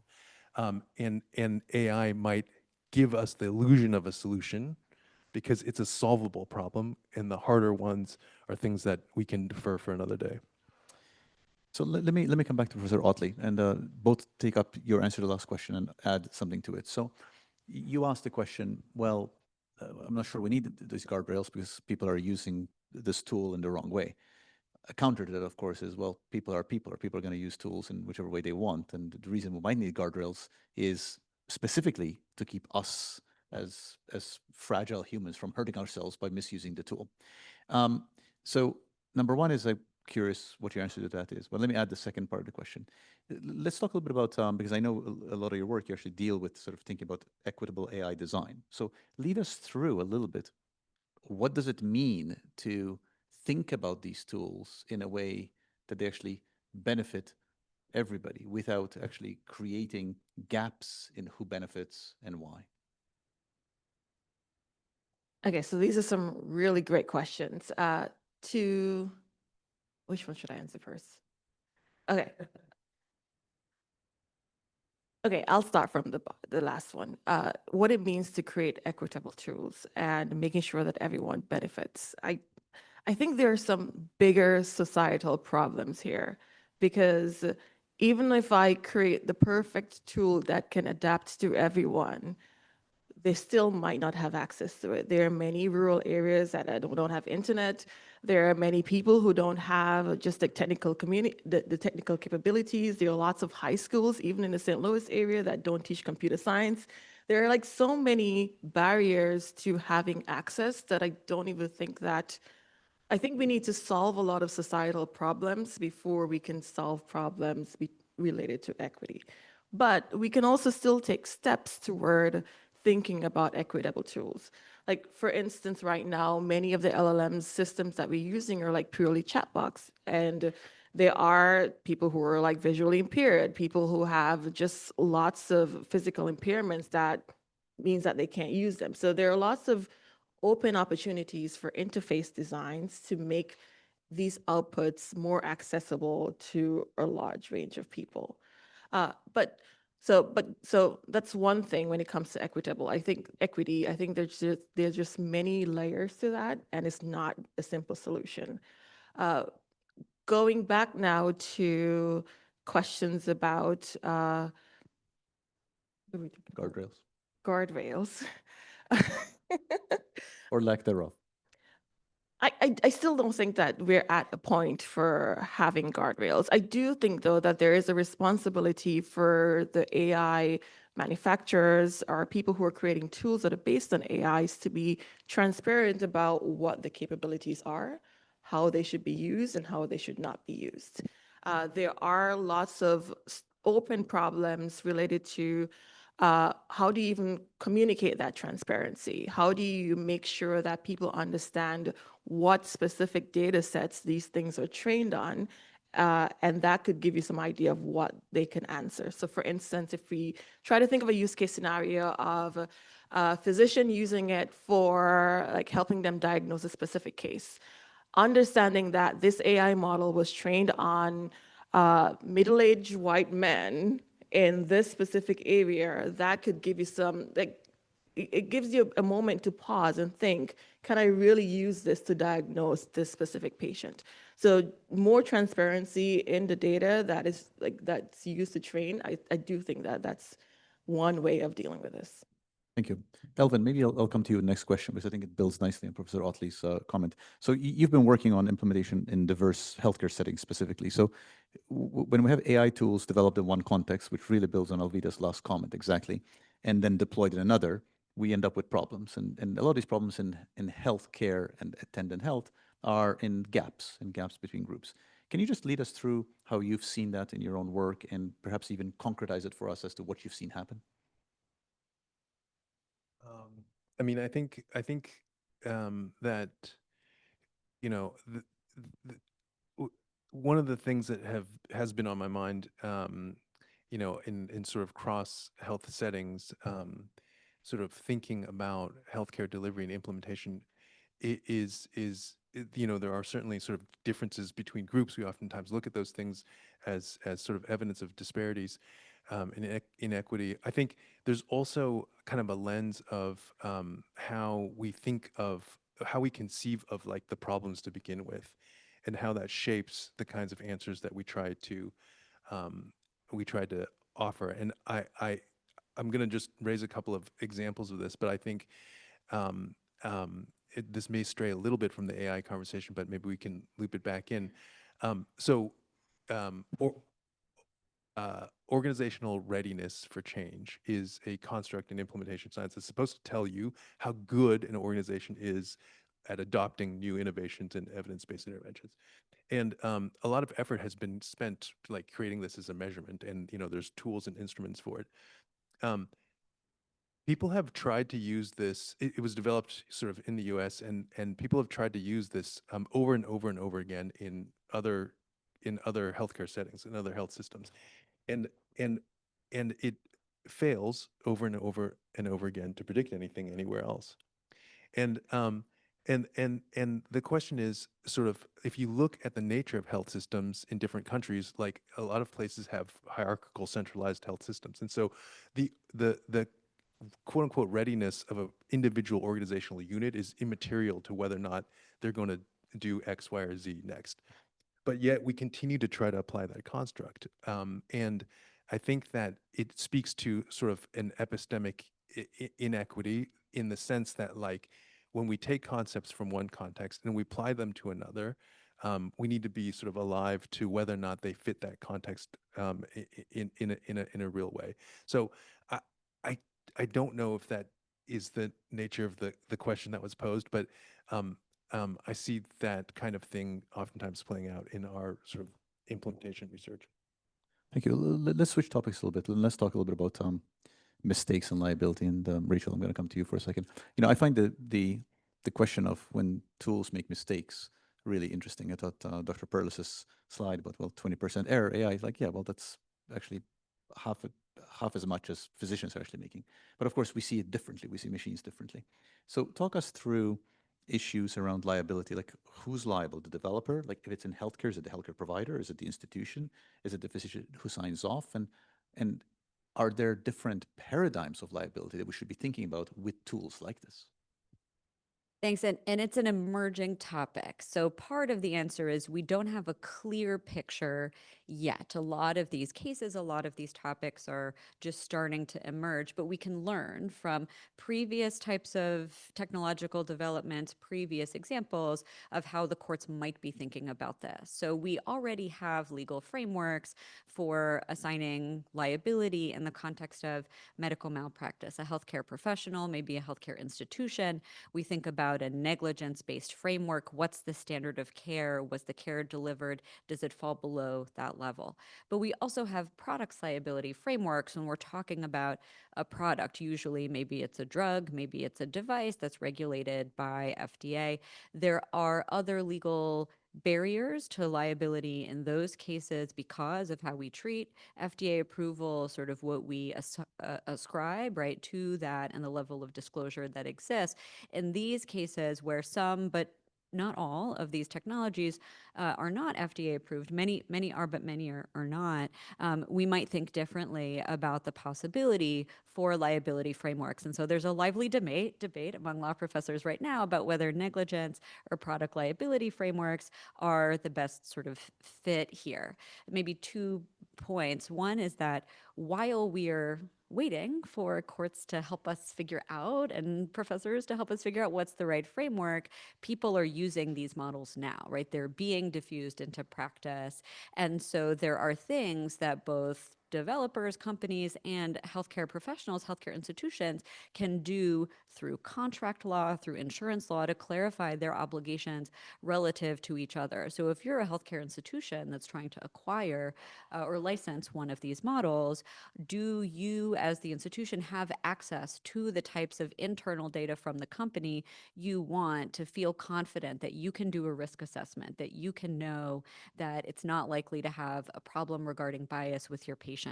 And can you also include in that contract, in that license, some form of liability protection? Maybe the company will indemnify you against lawsuits if you don't know where a court is likely to ascribe liability in the first instance. So that's sort of one thing, which is this is happening now, right? People have to be thinking about what to do in the absence of a clear legal rule. And then another point is that there are features of these technologies that may just make it more difficult to prove the types of classic elements you would need to prove in both the medical malpractice and products liability examples. And so there's lots of questions around transparency, around training data, around what's the standard of care. So if you think that these models are making fewer errors than a professional, a healthcare professional would, but maybe they're making different kinds of errors, sort of what do you do? How do you incorporate that into your legal frameworks for understanding? And we're still sort of working through what that answer might look like. Thank you. Alvita, I'll come to you with the next question. And, those of us who think about the health of populations, we think quite a bit about communities that have historically been harmed by medical systems. And, a lot of that conversation, this is separate from AI, is around making sure that one is transparent about what one is trying to do and what one is, and in terms of policy recommendations, et cetera. Now, add AI to that, which is often a black box. So can you guide us through your thinking about how then we address this issue of transparency and trust when we are dealing with a technology that is almost by design, or at least seemingly incapable of doing otherwise, opaque to the rest of us? I think it's a really great question. And I think one of the most promising and dominant solutions that I've seen people talking about is participatory design. So not just designing things for people, but designing them with them. There are some barriers to that, though, because if you look at majority of the human-computer interaction research and how we build things in computer science, participatory design just isn't something that we do. And I do think that having these kind of conversations where we have a diverse set of people, including folks from public health, because they are more on the pulse of the community, collaborations between how we do things in HCI and AI and how we build these tools, adapting those principles for participatory design is, I do think that's the way forward. But we don't see a lot of it in HCI, to be honest. And I think we just need to collaborate more to get there. Elvin, let me ask you about the valley of death. And by that, I mean the gap between having an AI tool that's shiny and looks good and a couple of experts can use, and then taking it up, scaling it up equitably. So what are the common failures? How do we get past the valley? Past the last, I missed The gulf between the shiny tool to actually taking it up to scale and make sure it's implemented equitably. Yeah. I mean, I think so. I think as I was thinking about some of the questions about equity, so I don't think that AI changes any of our questions or problems with equity. It just makes the stakes like bigger and like the consequences sooner, because at least I think you know if we think about sort of AI as a tool, we end up always thinking about who's wielding that tool and what it's being wielded for. And I don't know that the presence of these technologies fundamentally changes those things. So I think that you know. So let me take a quick step back. I'm not an AI. I'm not exactly an AI cynicist, but I certainly find myself on the sort of red team oftentimes. And the second thing is that I generally feel that the implications of AI on human intelligence are more important or more interesting than like the machine intelligence piece of it. And I'm interested in how AI is going to advance or undermine human flourishing in general. So one element of this that oftentimes is left out of the conversation, I think, is kind of the universe of public health and healthcare workers and what the effects of AI are on that, because that will in turn influence ultimately how services kind of reach populations and people.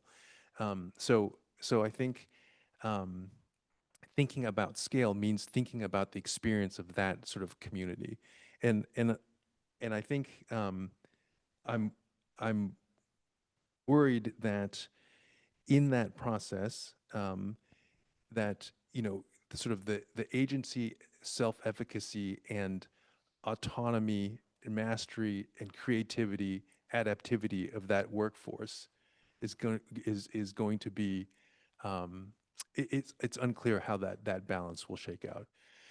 So just like very briefly, I have a friend who was a cardiologist, and he actually unfortunately died this last year, and he was 51. And one of the things that he said when he was dying, I went to visit him. He was sad to leave a lot of things, including his family. But one of the things he said was that, like, at 50 years old, he felt like he was the master of the art.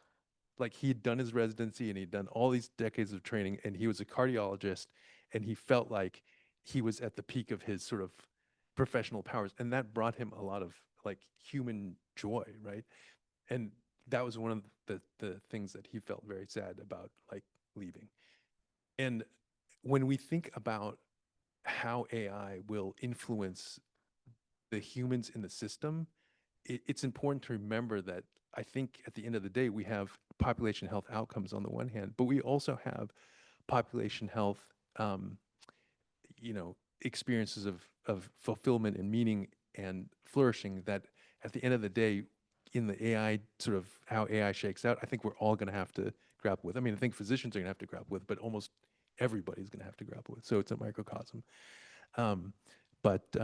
Yeah, let me stop there. That's a difficult, that's a hard story. Thank you. For the audience, I'm going to turn to audience questions in a few minutes, either in person or on Zoom. We can get Zoom questions as well. Just put them in the chat. But I want to ask a couple of questions to the whole panel for now. Maybe we'll start this way. You have two choices.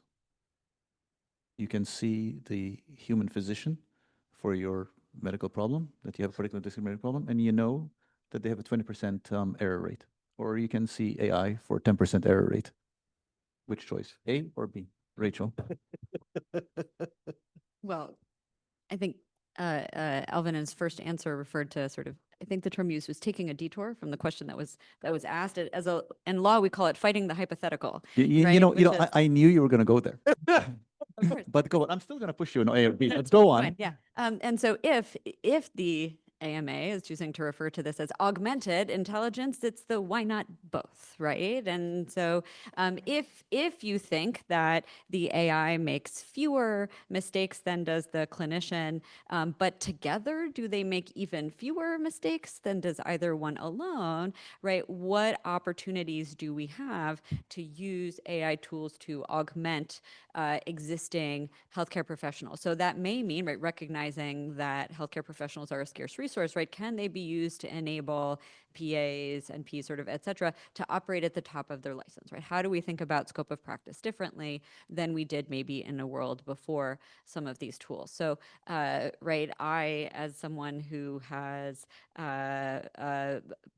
maybe I'm more of a cynic than Dr. Perlis is perhaps, but I'm still recognizing I can see that the AI model has fewer mistakes, right? And there are a lot of reasons why people would choose that.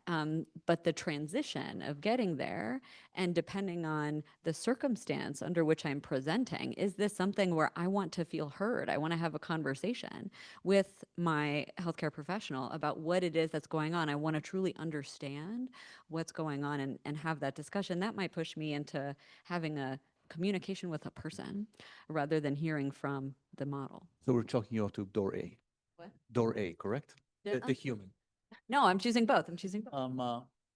We're going to come back to that. But Professor Sachs on A. Elvita. Definitely B. B. Yes. Elvin. Wait, sorry. B is the AI. A is the human, 20% error. B is the AI, 10% error, with all the caveats Professor Sachs introduced. A or B? Hold Okay, on, I'm not there's a taking the follow-up bait. question. So, You know, when he starts with so, you know he's not going to answer the question. A or B? I'm going to take A, but I feel like I need to offer an explanation. Let me offer a follow-up question, and then you can offer explanation, because there's follow-up. So we have sort of A, B, and A. So here's now my follow-up question to you all. If this were posed to the general public today, what do you think the general public would say? A or B? I would guess that more people would say A, because I would guess that they don't know or don't think that the AI is likely to be more accurate in some circumstances. Or you could tell me, no, people think the AI is perfectly accurate and that they think the physicians are less likely to be accurate, but people want to have that connection. People want to feel seen and heard, and they do not think that the model will do that. So my instinct is to say people would choose door A, but I don't have trouble believing that people would choose door B. So distilling this before we move on, just to make sure we pin the issues. One is what people believe AI can do and can't do. And the other one is that the outcome that is valued may be different or more than simply health. Okay, I think most people will probably choose A. Should they choose A? Probably as well. But I actually don't think that, for the same reason that you gave, I do think that AI would be better. The reason I chose B was that I think that I can ask follow-up questions. I can talk to the AI for an hour to understand why it's saying what it's saying. And for a physician, I might have 5 minutes. And then if I ask him a question he doesn't like, he might not respond. And so I do think that there's more transparency with AI, believe it or not, in this context. And that's why I do think B is good for me, but for a general population, I do still think A might be better for now. That's so interesting. Professor Gang. Okay, I think the answer for the moment is A, but if you showed them that data, I think a lot of people would change their mind and choose B. But if I may, I want to offer an explanation for both my previous choice and this one, which is that like I think AI is pushing us to rethink a lot of really fundamental things. So one of them is, what is care? Okay, and that's a really important question, because care is not just giving you what you want, right? When a physician tells you not to do something, not to smoke or to exercise or something like that, that may not be what you want right now. But you recognize that that person has allegiance to your future self, that you have a complicated relationship to, right? And so you trust and you defer that some of that decision making. And it's true, even these brief interventions from physicians actually change behavior. You know, like if physicians say, like, please stop smoking, I mean, you hear that message every single day on a billboard. It's not the content, it's who's saying that to you. And it's the relationship, and that you believe that this person has your future best interests in mind. And so you're willing to defer some of what you want today. So the question is, can we develop that relationship with AI? Does AI understand that we are misaligned with ourselves? And if so, how is it going to choose which one of our present and future selves is it going to, like, endorse? And then are we going to trust that? So I think that care is more than just prescribing the right medication. That is a part of it, for sure. Like, you don't want to get the wrong medication, but it's a bigger issue that I think we need to, I don't know the answer to, but we need to grapple with. And you know, that has echoes of what Professor Sachs was saying, is that the outcome is not simply, am I going to get this treated today? I actually care about other things. Of course, we could do other, you know, willingness to choose experiments, which then pushes, well, depends how bad is your outcome. If the outcome, you may live or die, do you then care if somebody speaks to you nicely? Maybe not. If the but we're not going to go down there. Let me ask one more question to the panel, then we'll open up for questions. You know, I think we all recognize, and I think Professor Perlis's presentation did a beautiful job of summarizing this. This is a really interesting moment in this evolution of this technology. I think we all recognize that there are a lot of unknowns about where it's going. We all recognize that there has to be a lot of caution and legal, regulatory, human sides. But let me just ask a positive question on these areas, and maybe Elvin, we'll start from you this time, go around this way. What one thing do you see that's happening in the AI conversation that gives you hope that we are actually tackling this responsibly in the right way to lead us to a more positive outcome? Does it have to be positive? Yes, it does, Elvin. Yes, it does.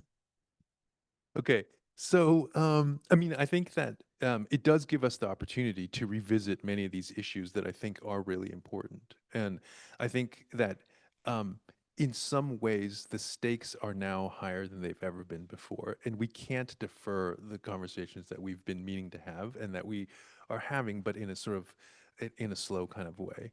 I mean, I think that, you know, overall, there's no, I mean, look, I use some version of GPT every day for things. It creates efficiencies. There's no question about that. I just don't think that efficiency is the solution to our problems. Like, we're gonna get better and more efficient at doing the things that we set out to do, which are not necessarily things that places that we end up wanting to go. So again, I'm sorry that I took a slight detour on the question, but I'll try to channel some optimism for the rest of the conversation as I hand over. Professor Otley. I do think that it's going to change how we think about evaluation. So AI forces us, in some respect, to take a more computational approach to how we think about evaluation. So, like, going back to one of the situations that we discussed earlier, where like having more like a scribe, an AI scribe, did not actually impact treatment. I think that's what happened, right? But that's not how you evaluate. If you want to improve treatment, then getting more, like having a scribe is not the solution to that problem. And so thinking more computationally about what are the solutions, what are the problems, how do you evaluate that, could be really helpful. So the same way we're thinking about, does the AI have the training data to answer this question? I would ask my doctor, do you have the training data to answer this question as well? And this is coming from someone who doesn't trust their physician, by the way. So I do think that just being more transparency about the process,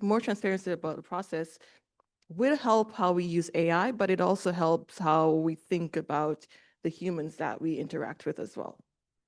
Yeah, it actually reflects on something you said earlier, which I meant to underscore, but I forgot. You said earlier something, I'm paraphrasing you, which is, we're trying to look at AI, but actually these are larger societal problems that it's almost like not AI's problem that will have these other problems. And I think there's echoes of this in a number of your answers. So thank you for bringing it up. Professor Sachs.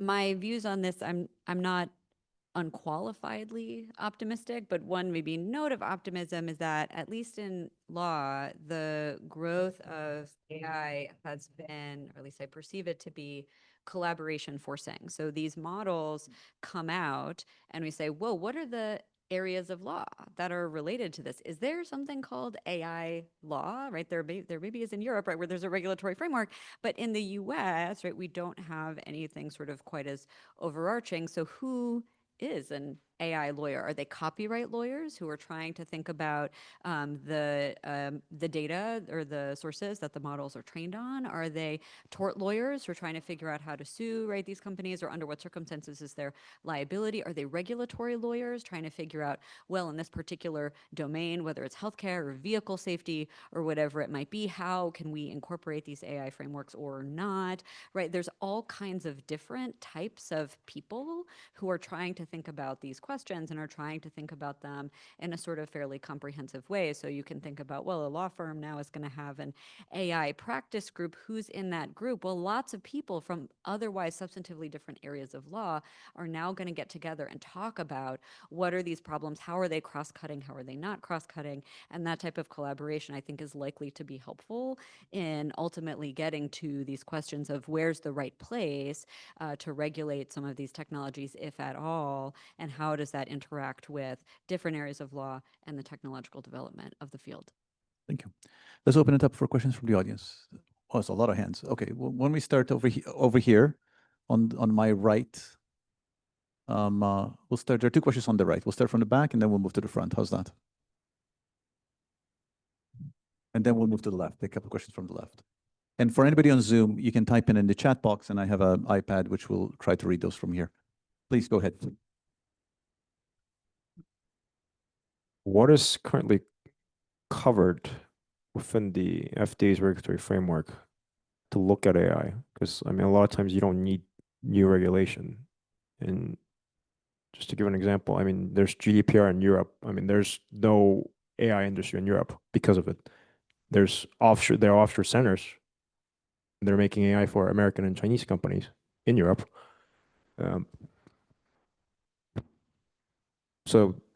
But that's the thing, I think, what frameworks that FDA has currently now that could be covering AI? And what's new things that are actually needed versus what people think they need, but will restrict actual development of it? Go ahead. I assume that question's for me. So right now, right, the FDA's legal authority to regulate mostly medical devices is how we would think about where AI largely fits in terms of the products themselves, right? So AI that's part of a medical device, FDA has approved over 1,000. I'm sure it's a much larger number now, but last time I looked, it was over 1,000 medical devices that include some type of AI component. But there's a statute, as we sort of mentioned, that carves out certain types of software technologies from this definition of medical device, right? So lots of these, right, AI scribes, right, or some of these other technologies, they're not likely to be regulated by FDA. You can also think about ways in which AI is used in the process of developing new drugs, new devices, et cetera, or as we talked about in the sort of dissemination of non-AI based technologies. Those are things that would not be regulated by FDA. So for some, right, companies, oh, it's very exciting. So one question here is, right, what's within the scope of FDA's jurisdiction? What's not within the scope of FDA's jurisdiction? If something isn't within the scope of FDA's jurisdiction, is it within the scope of another federal entity's jurisdiction, right? So Dr. Perla said, well, maybe we shouldn't look to leadership at the federal level. In one sense, I think that's right? Right? Should we think about what Congress is likely to do? But in another sense, right, CMS, right, Medicare and ONC, the Office of the National Coordinator for Health Information Technology, are already regulating the ways in which AI models can be used in the EMR context, the ways in which Medicare Advantage plans can use them to deny care, right, or to make decisions about whether a patient is entitled to a particular form of care or not. And we can debate, and we should debate, and I'd love to talk with people in the room who think about these issues. We can debate whether those regulations are a good fit for the types of things that we worry about. But if you think, right, a regulation around when Medicare Advantage gets to use proprietary AI models in deciding whether patients are entitled to a particular piece of care or not, you might think that's going to diffuse more broadly outside the Medicare context. And so there are ways in which some of these other forms of AI tools that are not being regulated by FDA might still be subject to some type of transparency or other requirements at the federal level. Oh, hey, it's on. Dr. Otley, you're an expert on context and visualization in human computer systems. It seems like plain text for input and output to AI is poor in terms of context and in terms of high quality visualization. So I'm wondering, do you or do your colleagues have alternates of ways that we can better interact with AI with higher context and higher throughput? I think that's a great question. And yes, there are lots of research happening right now. I think we forget that AI is relatively new, like especially a lot of these LLMs models. So there are things that people are working on, but they're just not mainstream yet. It takes a while for these things to happen. But I do, one is these are constantly evolving. So even if we do create tools to work for GPT-5, which it is now, I have no idea when the new GPT-6 is coming out. So this is one is that this is a constantly evolving area. Two is it's relatively new. So even though we're working on it, a lot of it might not be mainstream yet. But yes, there are lots of current research that are looking at how do you take this, even the chain of thought process, how do you visualize that? And how do you adapt that visualization to different levels of ability? So there are people, like visualization literacy is still a thing, where there are people with various different types of visualization literacy. So there is current work where we're looking at how do we communicate these outputs to various peoples. Yes, we're working on it. Before we go to question on the left, there's one from Zoom, Elvin, which I think I'll ask you to address it. And the question is about this notion of efficiency and what our desired outcomes are. And the question is, if AI is helping medical professionals in the context of healthcare become more efficient, right? What's to stop this really creating even more profit-making incentive that pushes us into a further, more impersonal, more perhaps efficient, aka rapid clinical care that actually doesn't really address the fundamentals of what we're trying to achieve with our doctor-patient interaction? Okay, so what's to stop us? Yes. I mean, I think that we have to, so AI is not going to stop us, right? We have to stop ourselves, and we have to figure out how to have those conversations in society to stop ourselves. So just to illustrate and reiterate the point that the question is raising, in the New Yorker, probably about a year ago, there was an article about Sam Altman's sort of getting fired and then rehired. And the end of the article ends with a interview with one of the engineers at OpenAI. And the engineer says that, like one of the top engineers, he said, AI is going to make human life 100 million times better. 100 million, not 10 million, 100 million. And he said, he's talking about his mother, who he said, my mother had some health problem, and she went to like 6 doctors before she got a diagnosis. He's like, AI would solve that problem in like a minute. Okay, so is that efficient or not efficient? It's not efficient from the patient's point of view, but it's very efficient from a system that is incentivized to bill as much as you can from any individual illness. It's very efficient. You got 6 for the price of 1. So if unless we solve the structural issues behind that, AI is just going to make those 6 encounters like more efficient. In fact, we might get 12 encounters out of that one diagnosis. And so efficiency is also, like depends on what perspective you take, right? The underlying issues, I think, maybe there's a way for AI to help us solve those things, but not within the 4 corners of the box that we have it in now. That's a really interesting answer. Thank you. Question over here. So as a PhD student in imaging sciences and interested in the AI applications to medicine, it's great for my job prospects that this AI boom's happening. But I, as a PhD student, I come to things objectively, and I have a cynical side that hates this process of reinventing the wheel that already exists using AI. And this notion that all these top companies are now just trying to cram AI into things that don't need to be there. Where do you see us as growing leaders, but not at the top of companies, take our influence and kind of try and correct this course, whether it's from a legal perspective, from a customer perspective, doctor, like how can we force some influence in this barreling down a direction that doesn't need to happen? Would like to tackle that.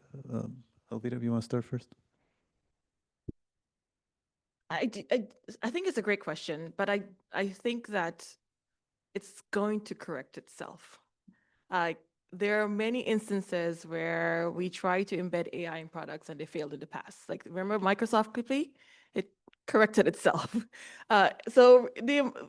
It's going to be a period of struggle where we do see lots of AI being embedded in tools that no one is using. So those companies are going to go away. We're in an AI bubble right now. That bubble will pop. But there are some useful tools. There are some that are not useful. I don't think the answer is regulation right now. I think it's going to solve itself. And maybe I'm just being optimistic. Rachel or Elvin? I was recently a part of a conversation where people were taking data from a hospital, and they were like, basically, they were trying to figure out where like a hospital-acquired infection was coming from, C. diff, and they put all this stuff into some AI machine learning things, and it spit out the answer that like it was basically being transmitted in radiology, and it was like this big, it was like we used AI to solve this problem. Okay, 30 years ago, in that very same hospital, they had a TB outbreak, and they couldn't figure out where the TB was coming from. So they got in a spreadsheet, Microsoft Access, and put in a bunch of things, and they figured out that it was being spread in radiology. So right now, basically, to me, part of your question was, what is the real value added, right? Because from a marketing perspective, anything that you do with numbers is now AI. I mean, a supervised machine learning algorithm, but separating the wheat from the chaff, so to speak, I think is an important thing. And that is the role, I mean, to be optimistic in this case, that is the role of like academics in a way, right? Because the industry and private sector, like marketing is a part of what they're supposed to do, and they're supposed to make, dress up things as much as possible. So, maybe a plug for a career in academics for you, but. All right, we're gonna take one last question from the audience, then we're gonna do one, we'll go right there in the middle. And then I'll do one closeout question. And then we can get to lunch.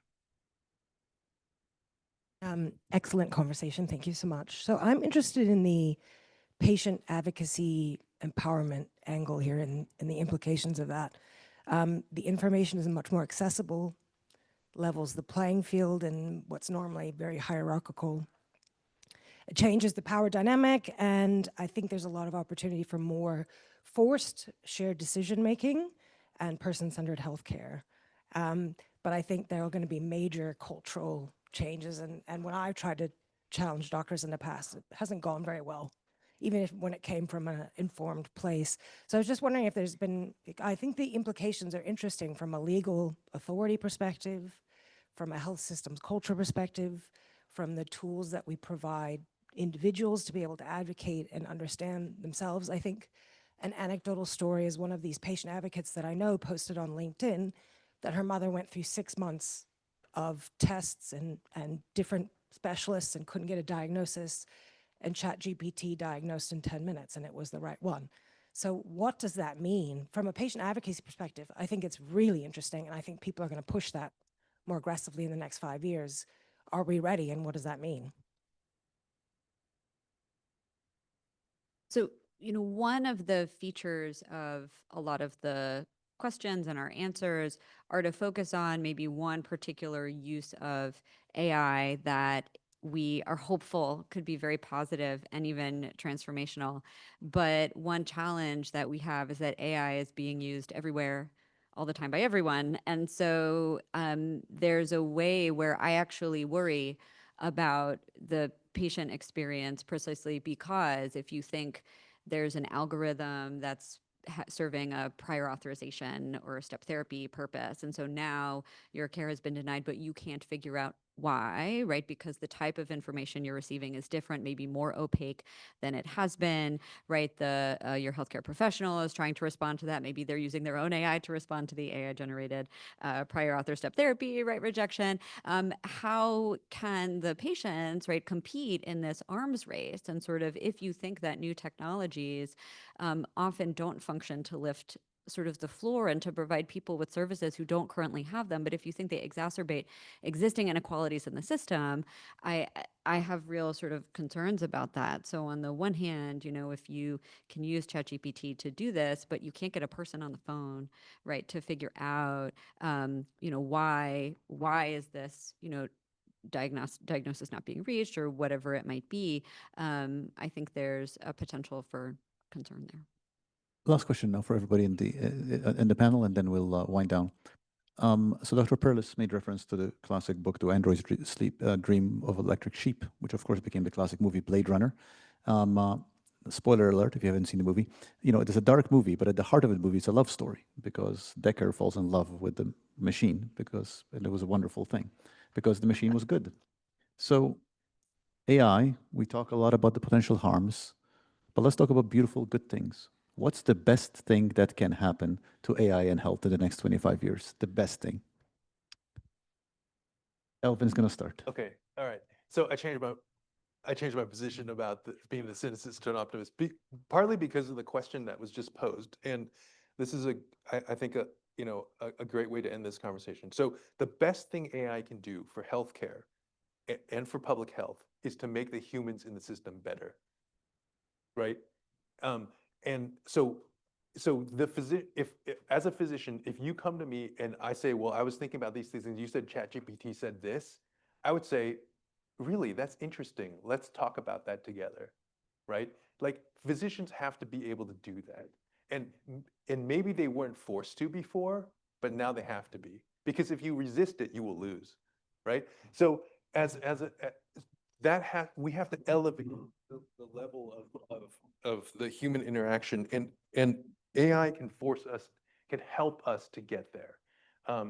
But I don't think that AI will be a success if the humans in the system are not elevated by it at the end of in the end game. Professor Otley. So I'm not as optimistic as you are, because I don't think that AI is going to change the human interaction at all. Like, we've heard many horror stories of people who got diagnosed with cancer, and then you go talk to the doctor and you only have 5 minutes, and like you don't feel like you have enough information. And I do think that one of the greatest thing is empowering patients. So the ability to go and ask dumb questions. So you can just type in anything. You can ask all the dumb questions you want, and that now you feel better prepared to have that conversation. I do think that's one of the beneficial things. Another way I think this can be improved. So about 10 years ago, which I'm aging myself right now, but I worked on a project where we were looking at facilitating shared decision-making between a prostate cancer patient and a physician. And some of the things that we were trying to tackle is that conversation that the patient had with the doctor, a lot of times like they're stressed out and they don't remember anything. And being able to either document that conversation and have materials that they can go home and discuss with their loved ones, maybe adapt that material based on that person's abilities. Maybe if this person is, and for prostate cancer, these were elderly men, these people needed like visualizations that are easy to understand. So being able to adapt that for that specific patient would be very helpful. I do see a lot of opportunities here for improving shared decision making and adopting materials for specific patients' needs. Thanks. So sometimes in health policy, we talk about something called the iron triangle, right? We say we're trying to think about the cost of the healthcare system, the quality of the healthcare system, whether patients have access. And we often think about these three topics as involving trade-offs, right? We can increase the quality of the system, we can increase access, but maybe it costs money, or we can decrease costs, but we worry about the consequences for quality or access. If I'm being my most optimistic self about the potential for AI technologies, they have the ability to sort of solve the iron triangle or accomplish all three of these goals in a way that very few other technologies have. If you think they can both lower the cost of the healthcare system, increase quality, and increase access. So that's sort of the most optimistic story that I know many people are working towards. Please join me in thanking the panelists.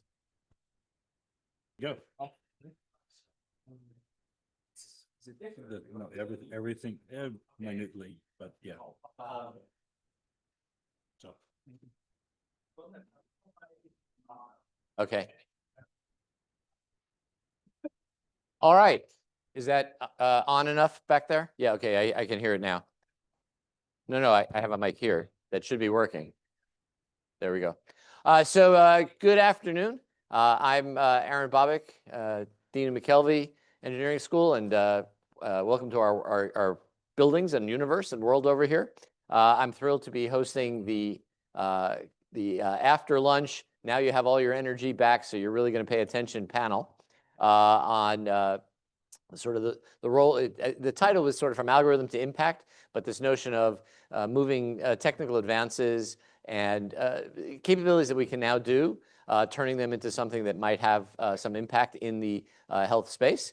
And so I'm going to just ask our panelists to come up and join us, and I'll introduce you guys very briefly, and we'll get started.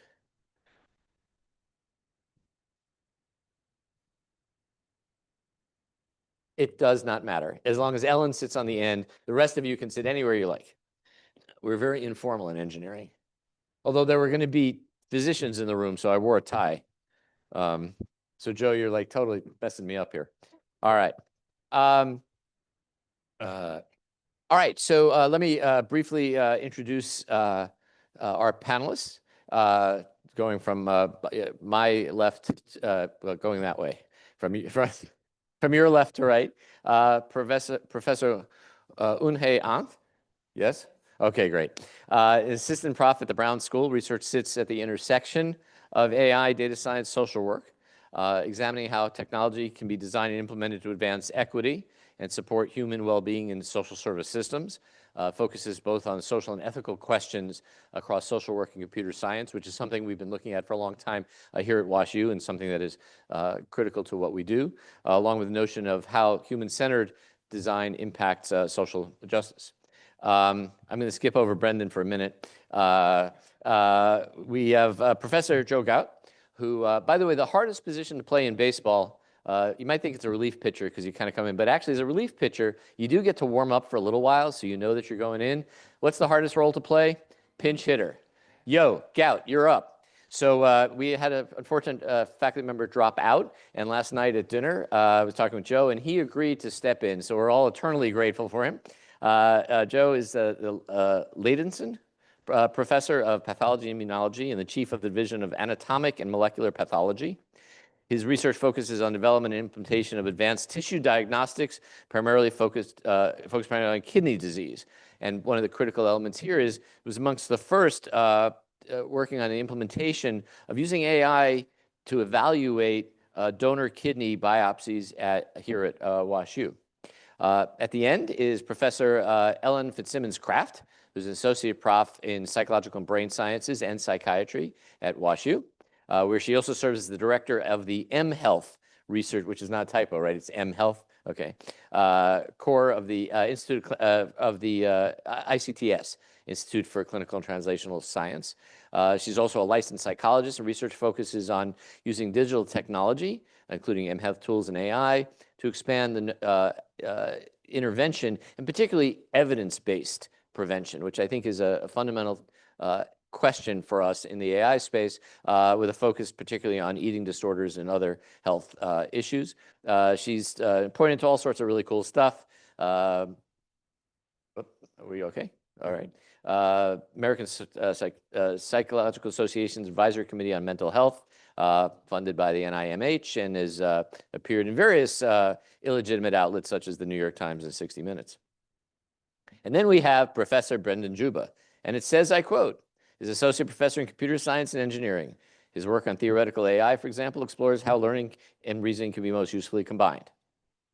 End of story. So Brendan, I will go on to say that Brendan has been involved in thinking about leading efforts in AI institutes as connects to a variety of problems writ large, of which health sciences, health outcomes is one of them. So actually, join me in giving a round of applause welcoming our panelists. All right. I really should have had a handle on mic, then I could go like this. Anyway, so I have an opening question for everyone. And one of the things, and it was interesting, I know most of you were here this morning. I'm an outsider to this. My background's in comp sci, computer vision. And I'm often confused when we talk about AI in health and then AI in medicine about sort of that spectrum, right? In fact, we have a project Guy Jennett Center is involved in using AI to help pick a surgical implement depending upon certain characteristics. Okay, so if anything was AI in medicine, that would be it. I have this device here which tries to convince me to walk more, right, and reward me when I've taken my steps and all that kind of stuff. So that's really clearly AI in health, all the way on that. So one of the things I'd like our panelists to think about is if you sort of think about that spectrum, as we talk a little bit about the work we today, where does it sit on that spectrum? And the only reason I want to do that is I think as we think about moving this field forward, I think we need to think about all those different places on the spectrum and where we might want to, make more progress, figure out how they relate. So my opening question is, could each of you briefly share one example of a promising app in AI and in AI in health that excites you most, that you really say this is a big deal, and whether it's your own work or maybe even somebody else's work. And these examples, will help us discuss other things. And for me and the audience, place them on that spectrum. All right. So we'll just go down the row here. Yep, you're good. Yeah, it works. Yeah, I'll go first. So I know there are many AI technologies that are pushing the cutting edge forward, but also there are kind of technologies that can close long-standing health outcome, like health gaps.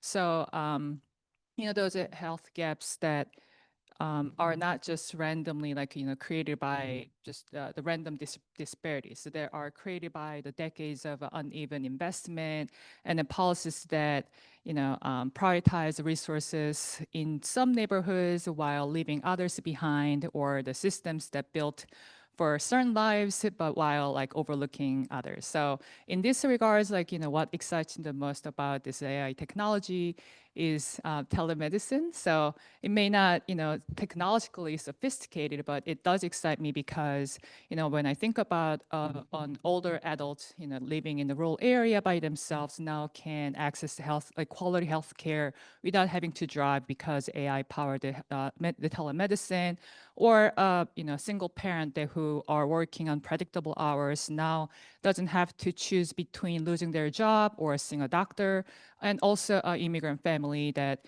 who can, for the first time, maybe in their own language, they can they can express their health concerns more comfortably and clearly to their healthcare providers. So in this regards, I think the telemedicine health AI systems is what excites me the most.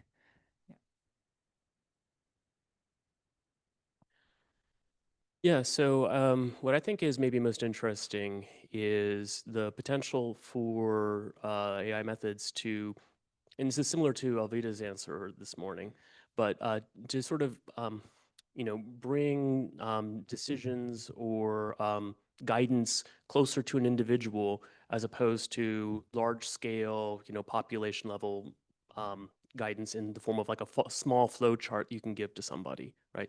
And part of that would be just about being able to identify sort of maybe contextual characteristics of individuals that may be indicators for a relatively small population. Maybe the study wasn't done before, or maybe it's some sort of, again, context-specific guidance that might help in a particular small set of cases that maybe isn't that relevant. You wouldn't, include it if you were trying to summarize your guidance in some sort of, again, some kind of like a compact flowchart that like a human could actually consult. Okay, so yeah, again, this is just exploiting the ability to do a little bit more. Computation, a little bit more of like a bespoke like statistics for individual cases. Very good. Well, thank you for the opportunity to pinch hit here today. As I'm a pathologist, and so I look at tissue every day, and we make diagnoses. We play a critical part in the diagnostic workflow in medicine. And so what I'm most excited about are really those types of technologies that involve tissue diagnostics that can transform what we've been doing, really. We've been doing this kind of the same way effectively for about the last 100 years. We take tissue, we cut it really thin, and we stain it with some chemicals and dyes, and we look at it under a microscope. Now, the microscopes have gotten better. We have different stains that show us some different things, but fundamentally, it's pretty much the same type of process. So what really excites me are looking at new technologies that really transform how we actually get the tissue to the pathologist, how we image the tissue, and in turn, translate that image into all kinds of different endpoints. So being able to extract not just what a human can see under the microscope, but all the other molecular changes that are lying underneath there, transcriptomic findings, proteomic changes, and so on, that can drive therapies, that can drive prognosis, that can really push the field in a whole different direction without having to go to all those very expensive, labor-intensive, time-consuming genomic test methods that are out there that really, from a public health perspective, are limited access. You have to be a high-paying customer in a very expertise-rich environment to use those tools. These types of tools we're talking about can bring it to pretty much everyone who can generate a slide. So maybe I'll stop there. Well, thank you for the question and for having me. As a psychologist, I'm most excited about how we can harness AI to increase access to mental health care in the variety of ways that we can. We know that about 1 in 4 adults in the US will experience significant mental health concerns in the past year.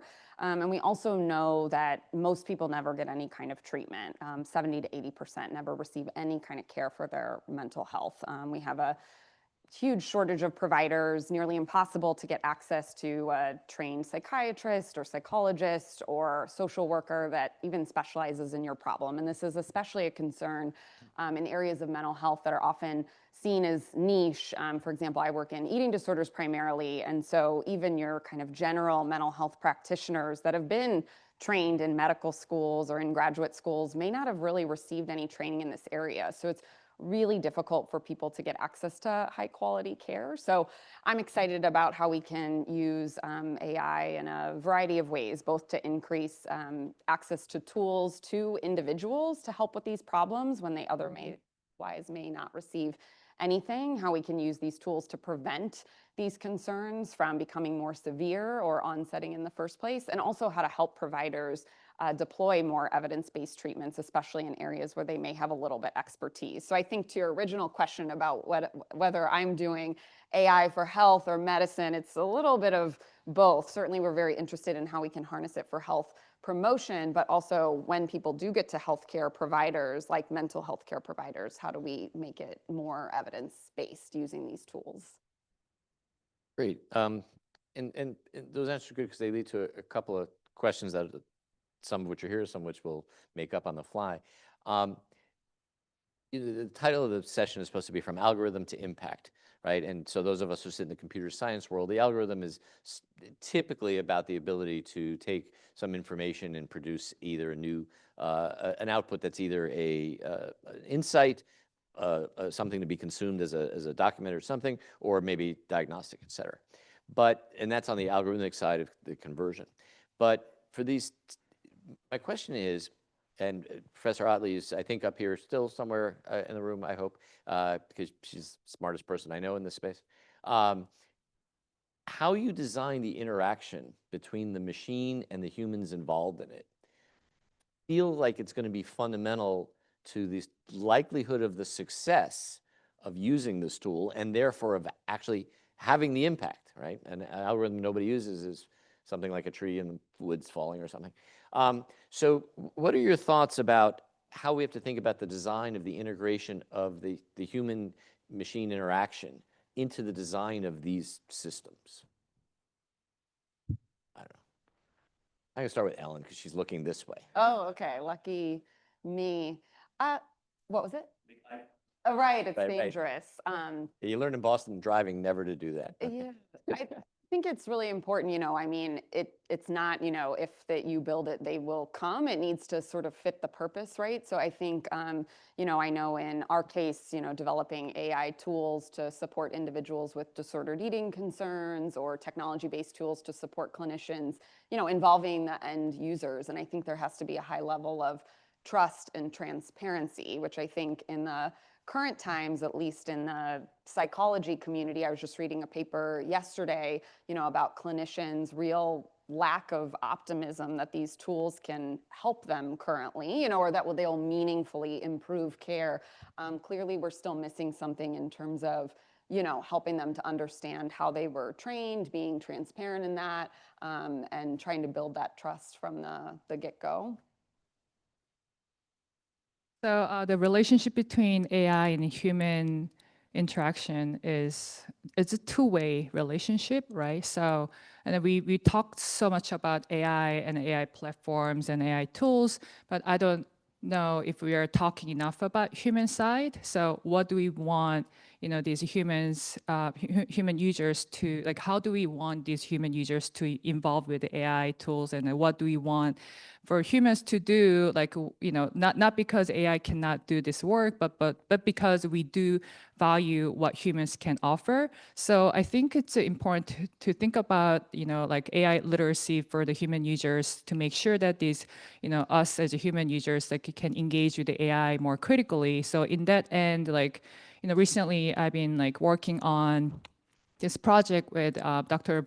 Borovicek at Melkevi and the student Shika together to see how we can, like, promote the critical engagement AI by kind of giving them kind of prompts on accountability and also kind of framing around the consequences, and to see whether human can, use those information given by AI tools more critically to make sure that, like, they are actually engaging with this AI tool when they're making decisions that's very high stakes. So I think that's one thing, but also that's what we can do maybe on the AI kind of tool side. But at the same time, I think we have to all collectively work together to make sure that, like, what AI literacy means in different contexts for different people, and then how we can actually promote this AI literacy for various kind of community members who may come from very different backgrounds, and what kind of AI literacy they may need. So, I think even defining AI literacy for everybody is one of those kind of work that we have to do together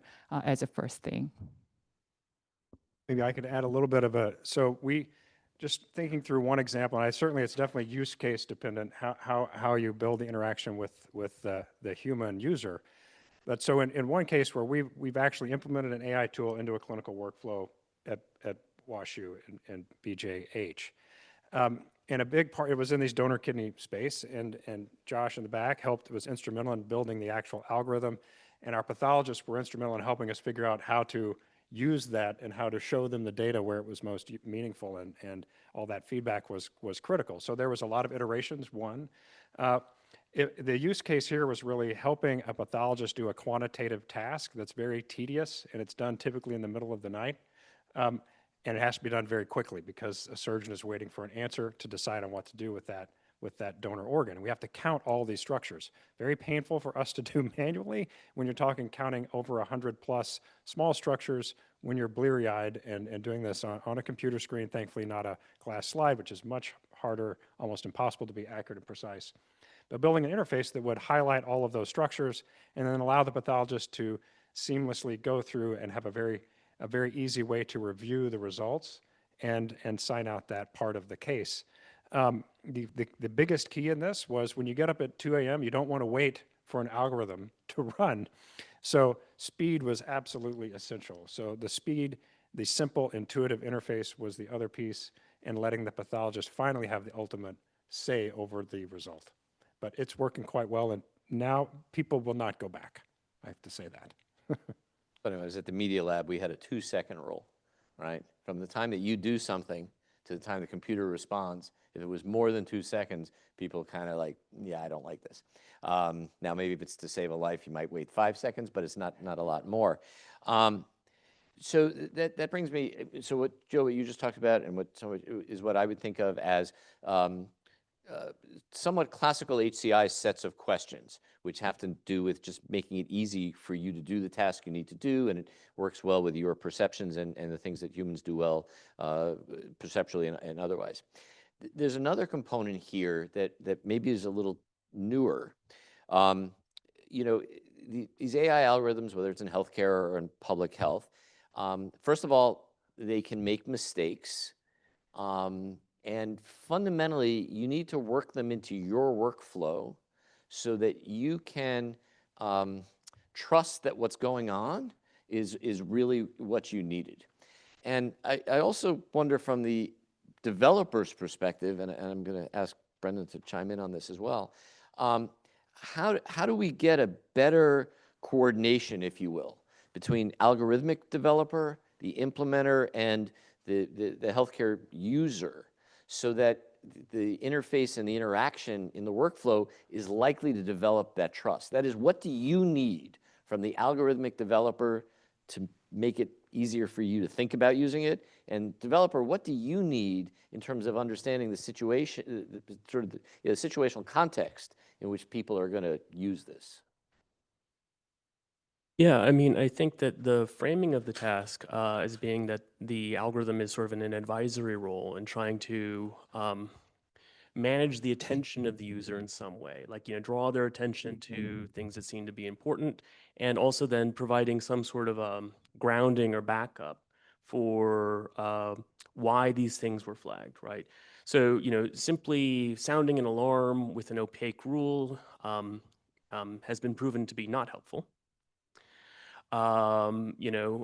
Providing fabricated justifications is also not helpful, right? And so, yeah, I mean, again, what's important is being able to understand, okay, so what is relevant, and how do I find sort of the grounding or backup to that flag that I've just raised? Maybe I'll build on that a little bit, and just I think as these things are being developed, your first point is absolutely essential to frame the question: what's the task we're trying to solve with this tool? And that's sort of it. Everything goes from there. But to have the team involved from the beginning and throughout development, with all the people that are going to be both using this, developing it, and all the other stakeholders involved, also with the user interface designers, software engineers, in addition to the deep learning scientists and all the other folks that are involved. I think our perspective, when we've worked on this, having that core group involved from the get-go and really helped define those iterations and the versioning as it started to play out. I add something from like social work practice perspective in a way that very accurate, well-calibrated models can fail very badly when when we don't think about the service capacity or what's going to happen after this prediction. So, for example, I worked with like a local agency who provides the home visiting services for families with a newborn child, and then and we work together to improve their kind of risk assessment tools so that they can better identify those families who need help with the home visiting services. So we came up with a model that can like identify nearly as twice many mothers who are truly in need. And then we were very excited to let's try it out. But then at the same time, they could not meet that increased need at the current kind of staffing and then also funding. So then we have to ask if it's actually like ethical to flag this many families in need and then like wait them to wait in the line for a long time without providing any services for a long time, which could even be even worse if they could not be qualified for other kind of service options, right? And then another kind of relatively another issue raised was that you're thinking about we initially developed a model only using like a few factors that were initially used in the existing tool, and then I was challenged by some people that like, why don't you just add more variables so that we can make AUC or whatever the prediction even higher? And we had to think about like, do we really want like marginal increase of accuracy when this can actually only complicate the model even further? Because we want to hand over this tool to the practitioners who would feel comfortably use this, knowing what's happening in the model. So then we have to really balance like between the accuracy versus the utility and the trust and the transparency. So this is another kind of aspect when it actually comes to like real kind of field practicum kind of examples. So completely unplanned, that led directly into the next question. So that was great.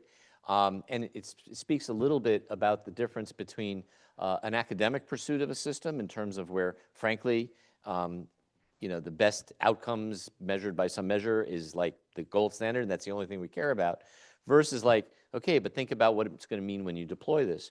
So the question I want to ask is about scalability, right? So you've got some algorithm and some approach and some interaction system that's showing some promise. You've tried it in 2 hospitals, all right? Because you work at one and they won't give you any more money unless you show it works in at least 1 more, right? And so the NIH says, great.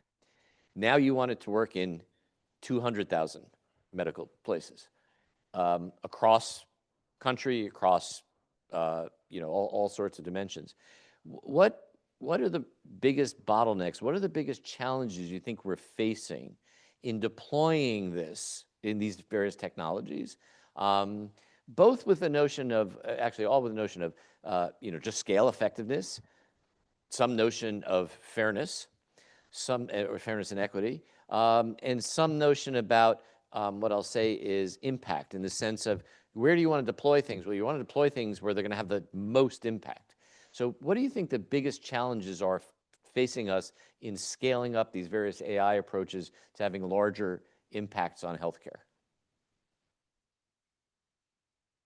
I can start. That'd be great. It actually says Joe. Okay, all right, good. I'll start on that and thinking it from the diagnostic lens from tissue. So for us, I think one of the biggest pieces is the pre-analytic variation in sample. So when you think about preparing a tissue for diagnosis, it comes out of a person. We have to fix that tissue right now. We have to embed it in wax, and then we cut it, and then we stain it with all these chemicals, right? And there are variations in each one of those steps that cause variations in what you're feeding into an algorithm to make an interpretation, a diagnosis, or a prognosis, or whatever it might be. So those pre-analytic variables have to be as tightly, minimize the variation as much as possible, and it's nearly impossible to do that with those human tasks. So if we can somehow eliminate a lot of those variation steps, it would be great. That's I think, way down in the future, but it's a huge bottleneck. Lab to lab, all these processes are different. The reagents are from different vendors. They're from different lots. Every time you get a new lot of anything, we have to revalidate it in the clinical space. So it becomes a very, very difficult problem. So that's one huge bottleneck in pathology is pre-analytic variability. Then it says Ellen. I think there's, it's important again in thinking about scaling something to this, many, many hospital systems.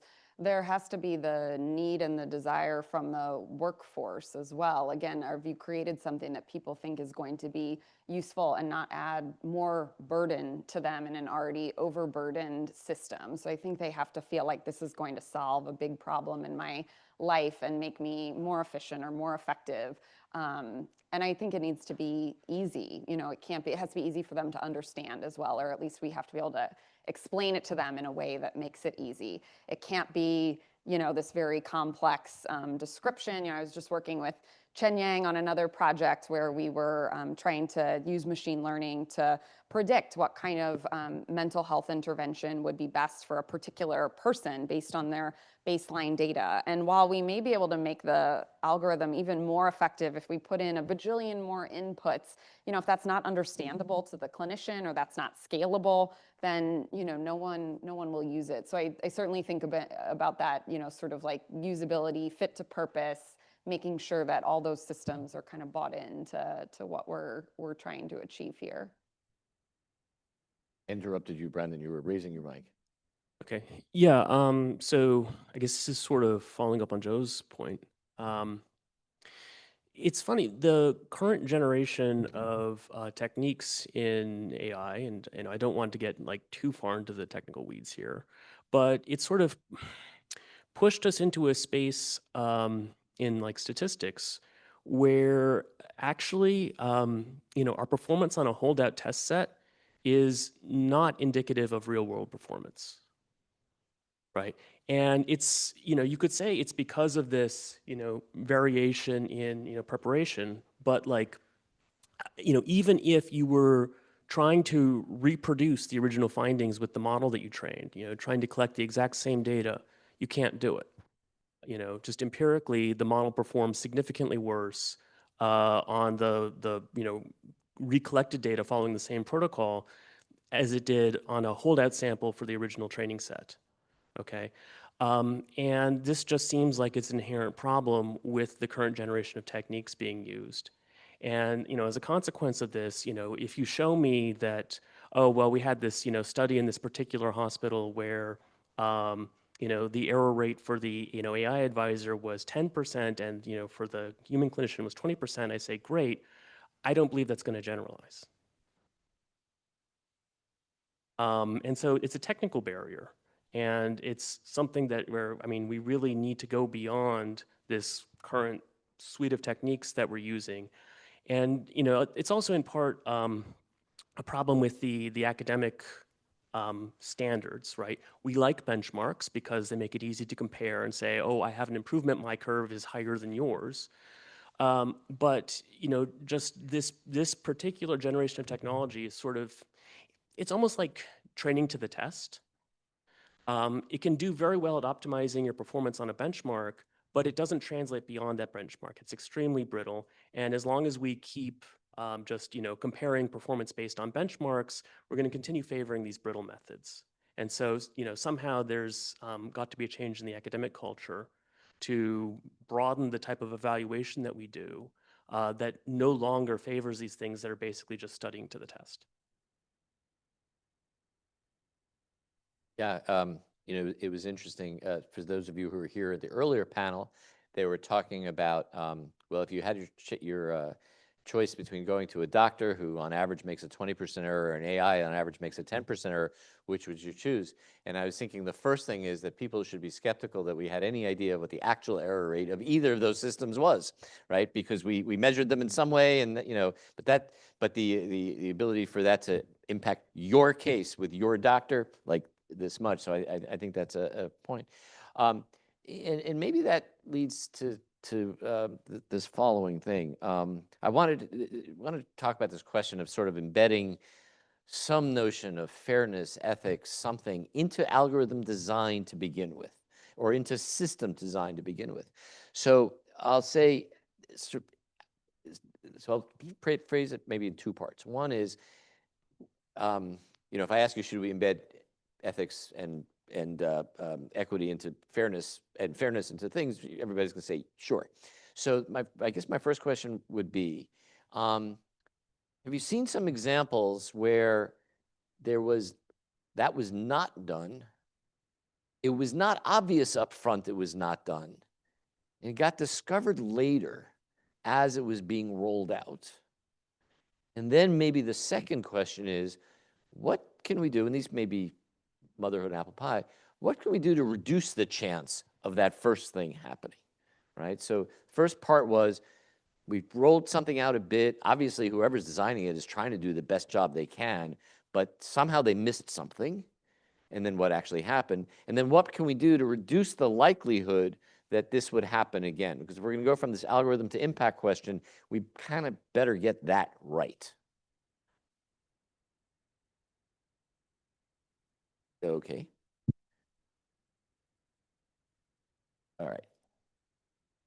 To say, but at the same time, the question was more worded around like algorithm and then tools, and then, or if it's more. I'll make the question easier. Okay. So in a translation from algorithm to a deployment, somehow there was a missed point at which it was going to now have a bias effect in a bias direction that's not a good thing. Where was that? So it doesn't have to be in the algorithm itself. It can be sort of anywhere in that pipeline. Yeah, so like a couple examples that came up to my mind. Well, one was like, so I, from going back to the example that we worked together to develop this model for this home visiting services. And then back at the time, like I say back at the time, like meaning like a couple of years ago, that we were all talking about the parity of error rates as a definition of a fairness, et cetera. And then I did the test of that fairness, and then it did seem fine, like, across racial ethnic groups, it looked fine. So like equal error rates, and then like, okay, this model seems to be doing fine in terms of like, identifying or like, failing on those mothers that by their race and ethnicity.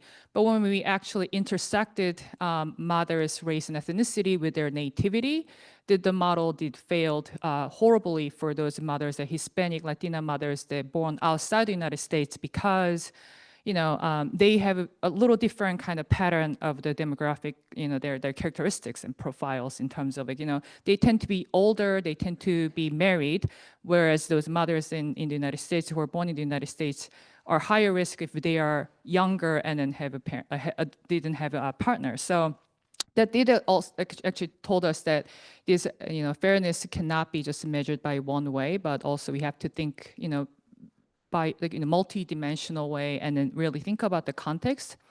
But another example that I was thinking, so that was like more kind of like model evaluation and fairness evaluation.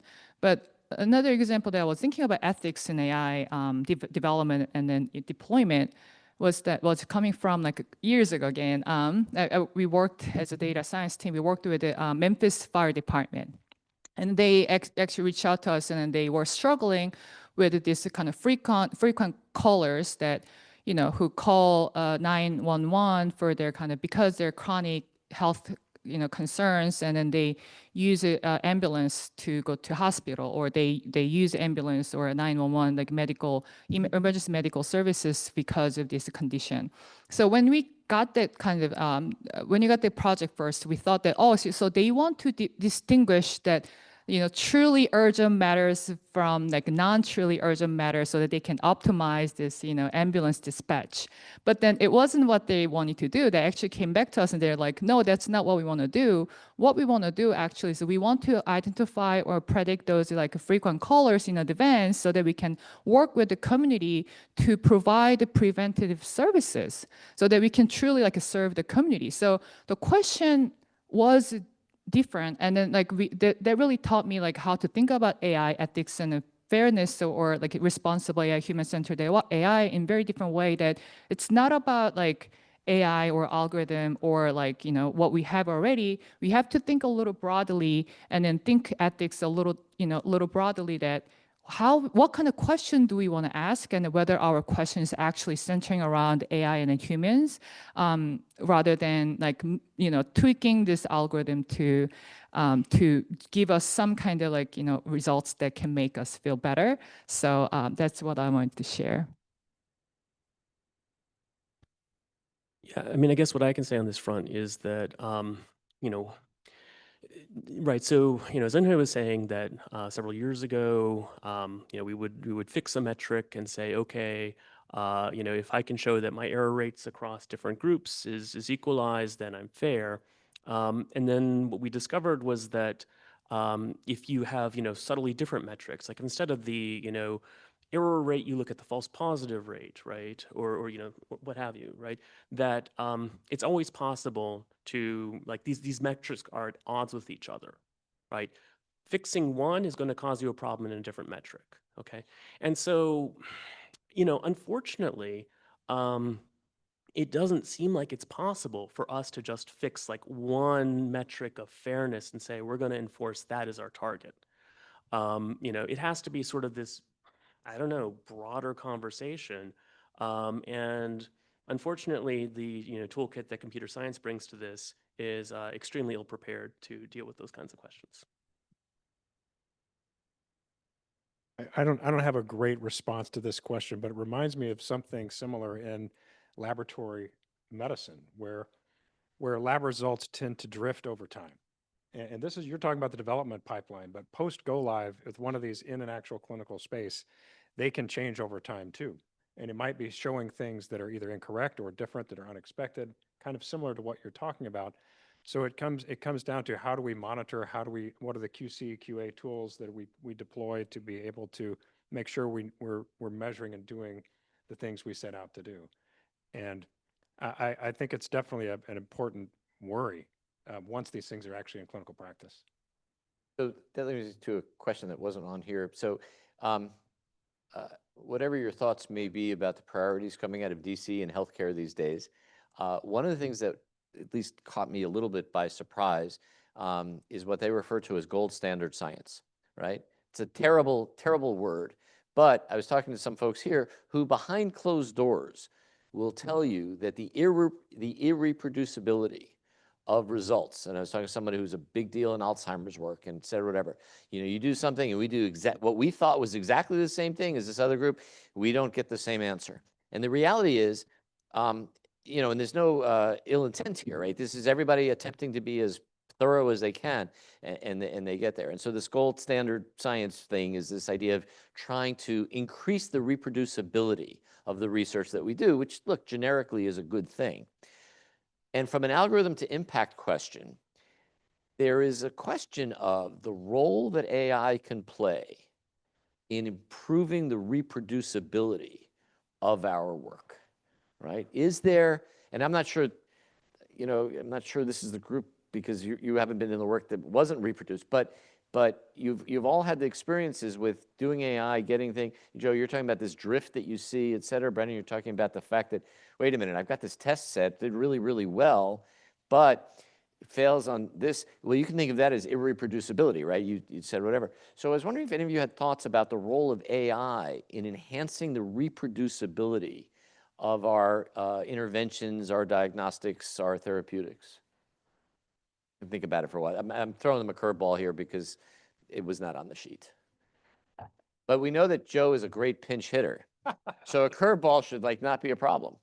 Well, well, fine, I'll start thinking about this. There is inherent variation in diagnostic medicine. You can show 5 pathologists the same case, and you will get 5 just somewhat subtly different answers. Now the diagnosis may fundamentally be it's a cancer of certain type, but there will be subtleties in how they interpret different features. So I think one thing that AI can definitely help with is decreasing the variation in interpretation of particularly quantitative things in medicine that we're doing visually in ways that aren't very quantitative at all, but also in helping us with our standardization of our diagnostic output, language that we use, the way these things are described in reports to make it very clear and transparent. are other ways, because there's variation in medicine for sure. In pathology, it's very much an art of medicine in some ways, where we are also expected to very much be the answer. Like radiology says, yes, this could be benign or it could be malignant, ask the pathologist. And so they biopsy the tissue and we look at it, and sometimes it's not so straightforward, right? So I think these types of tools can get us to a much more consistent, not perfect, but a much more consistent result when it comes to a diagnostic medicine. Yeah, I had similar thoughts from a mental health perspective, that I think it has huge implications, especially in an area like mental health and psychological treatment, where it's not, as straightforward as I can prescribe you this. It can be with a psychiatrist, right? A pill, and, we know what's in the pill, but with a psychological intervention, that's sort of left up to that provider. And we know that there can be these huge variations, and we don't currently have a lot of metrics to standardize or enforce any one type of therapy or another. That's not really typically how our insurance works. We bill for amount of time spent with that provider. So I do think there's big potential for using AI to help, kind of standardize screening, diagnosis, intervention. That's, I think, has great potential. One more question for here, and then we'll go to questions there, and then we'll wrap up with a single question. So it's sometimes said that, man, there will be such transformative advances if only we had the following theoretical, or transformative effect if we had the following theoretical advance. If there was something we can't do now, if only we could do that, man, I could tell you all the health applications that would be great. So I was wondering, is there a theoretical challenge, and it has to have two requirements, that it's plausible we could tackle it in the next decade, right? And that you think would make some health or medicine application either possible or just much, much better? I'm going to start with the hardcore computer scientist.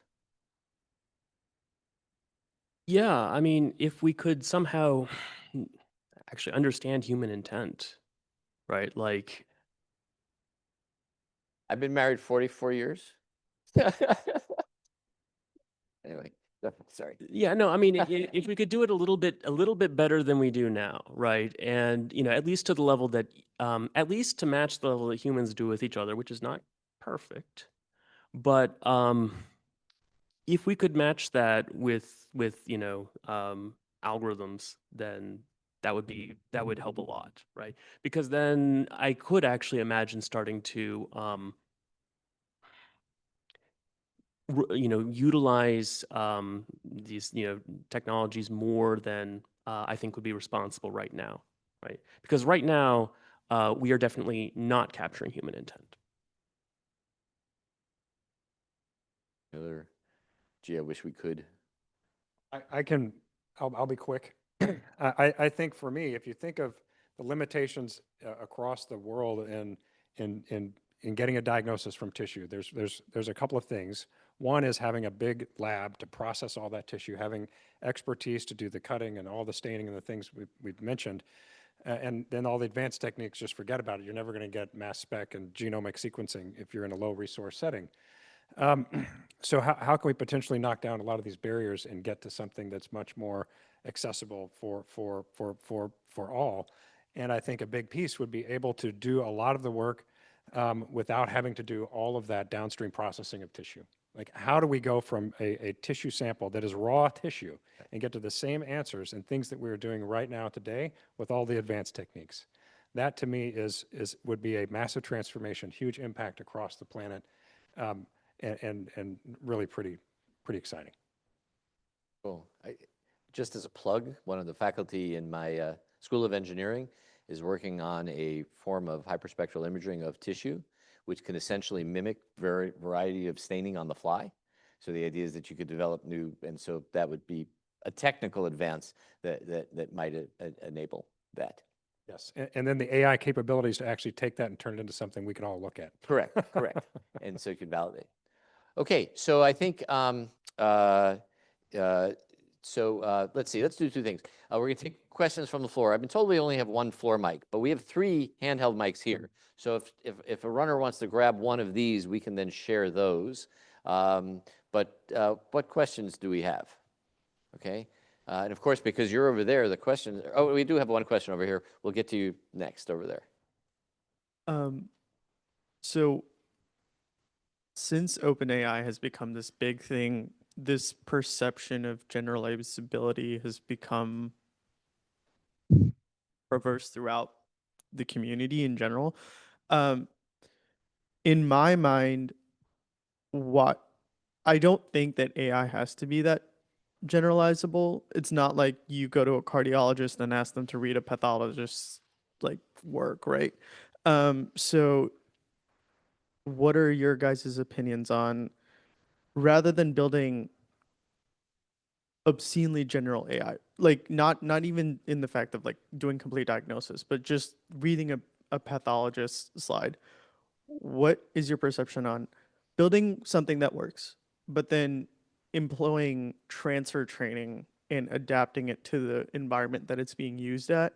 Because I feel like in this talk of generalized LLMs and ones that can do entire PhD dissertations, we've lost the nuance of taking models and actually making them adapt to their environment rather than trying to build something that just works everywhere. Yeah, I think that's spot on in the area of mental health, that, you know, the future is better served by having specialized tools that can do this well and that are trained to do this. At the same time, and I don't know quite how to solve this challenge, people are using general tools like ChatGPT for mental health. You know, there was the Harvard Business Review report that came out this year that showed that the #1 use of ChatGPT is for therapy and companionship. So the reality is people are going to keep using these general tools. So what do you do in the absence of kind of being able to stop people from using them and having them do a reasonable job with some guardrails while still trying to, you know, ideally, you know, try to get people into more specialized tools that are more suited for these concerns? I don't quite know the answer to that, but I think it's a really big challenge, because how can we stop people from engaging with some of these tools for questions that we don't really want them to answer? And is it enough to just say, you know, this isn't really meant for that? Does that really mean anything to the average person? And does that stop them from using the tool in that particular way, even if we didn't build it and train it for that? So I could answer your question in 2 ways. One is that the sort of the core challenge of AI is inherently, what do you do when your model breaks down, right? You know, something unexpected happens. How do I respond to it, right? And sort of there's an inherent kind of generality there, right? And, you know, because, you know, your model could fail in an arbitrary way, right? And so, you know, part of the push for generality is just because that's the agenda of AI. Now that being said, yeah, the fact is, like, you know, many of these, you know, demonstrated, like, you know, zero shot methods, it's like a gee whiz, like, you know, look at, you know, this is a demonstration of, oh, we're making advances towards this, you know, big picture goal for AI. But I don't think that, yeah, the models are actually going to be competitive with things that were actually trained on that specific narrow application. And what's more, you know, again, the models really fail to transfer, right? And so actually what happens is, in order to get good performance on a particular application, you don't just have to transfer to that application. What you see is that people say, oh, I need to do fine tuning for like specific data, like, you know, from this site, I don't know, slides prepared by this particular pathologist, right? And that's the only way they can match the original performance level. So actually what you do see is that they have to be exceptionally narrow in order to perform well. And so there actually is this kind of, like, you know, special purpose when you're actually trying to reach high levels of performance.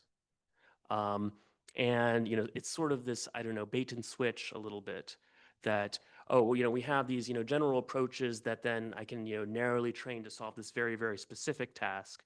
But at the same time, I want to be able to, you know, I don't know, make it look like, oh, I have this one thing that's going to do everything.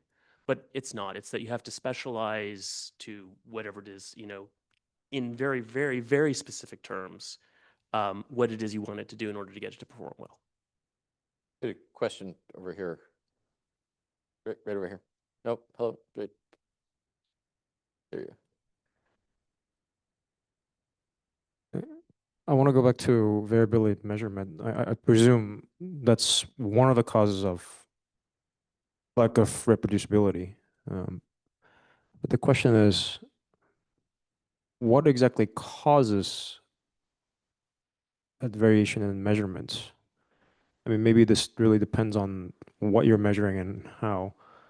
And is there a systematic approach to like understanding what kind of variations could occur, what conditions? Like, is that data captured? Or is it like, do people have intuitions about it? On the computer science side, no, we have no idea. But Joe has a better idea. I will. So I would say this depends on the measure you're taking and where it comes from. So in what we're talking about in pathology and the image analysis of glass slides, it's all the work to get that glass slides. There's a lot of variable steps to getting it, how it's cut. There's chatter artifact. There can be staining discrepancies, intensities, so on. The way it's scanned, the type of scanner it's used. There's tons of variables in there that only some of which you really have really good control over. But you could make the argument that we need an end-to-end pipeline that is as consistent as possible for each one of these, including the algorithm. It's built with that end-to-end pipeline in mind, the narrow approach. Other situations I think would be different if you're talking about numerical data and things like that. Because if you're mining the electronic medical record and you're looking at laboratory data, for instance, to predict outcomes with using some model, there's a lot of variation in those laboratory measurements because those are fundamentally chemical reactions that we measure, and there's a CV in each one of those. I can measure your sodium in your blood today.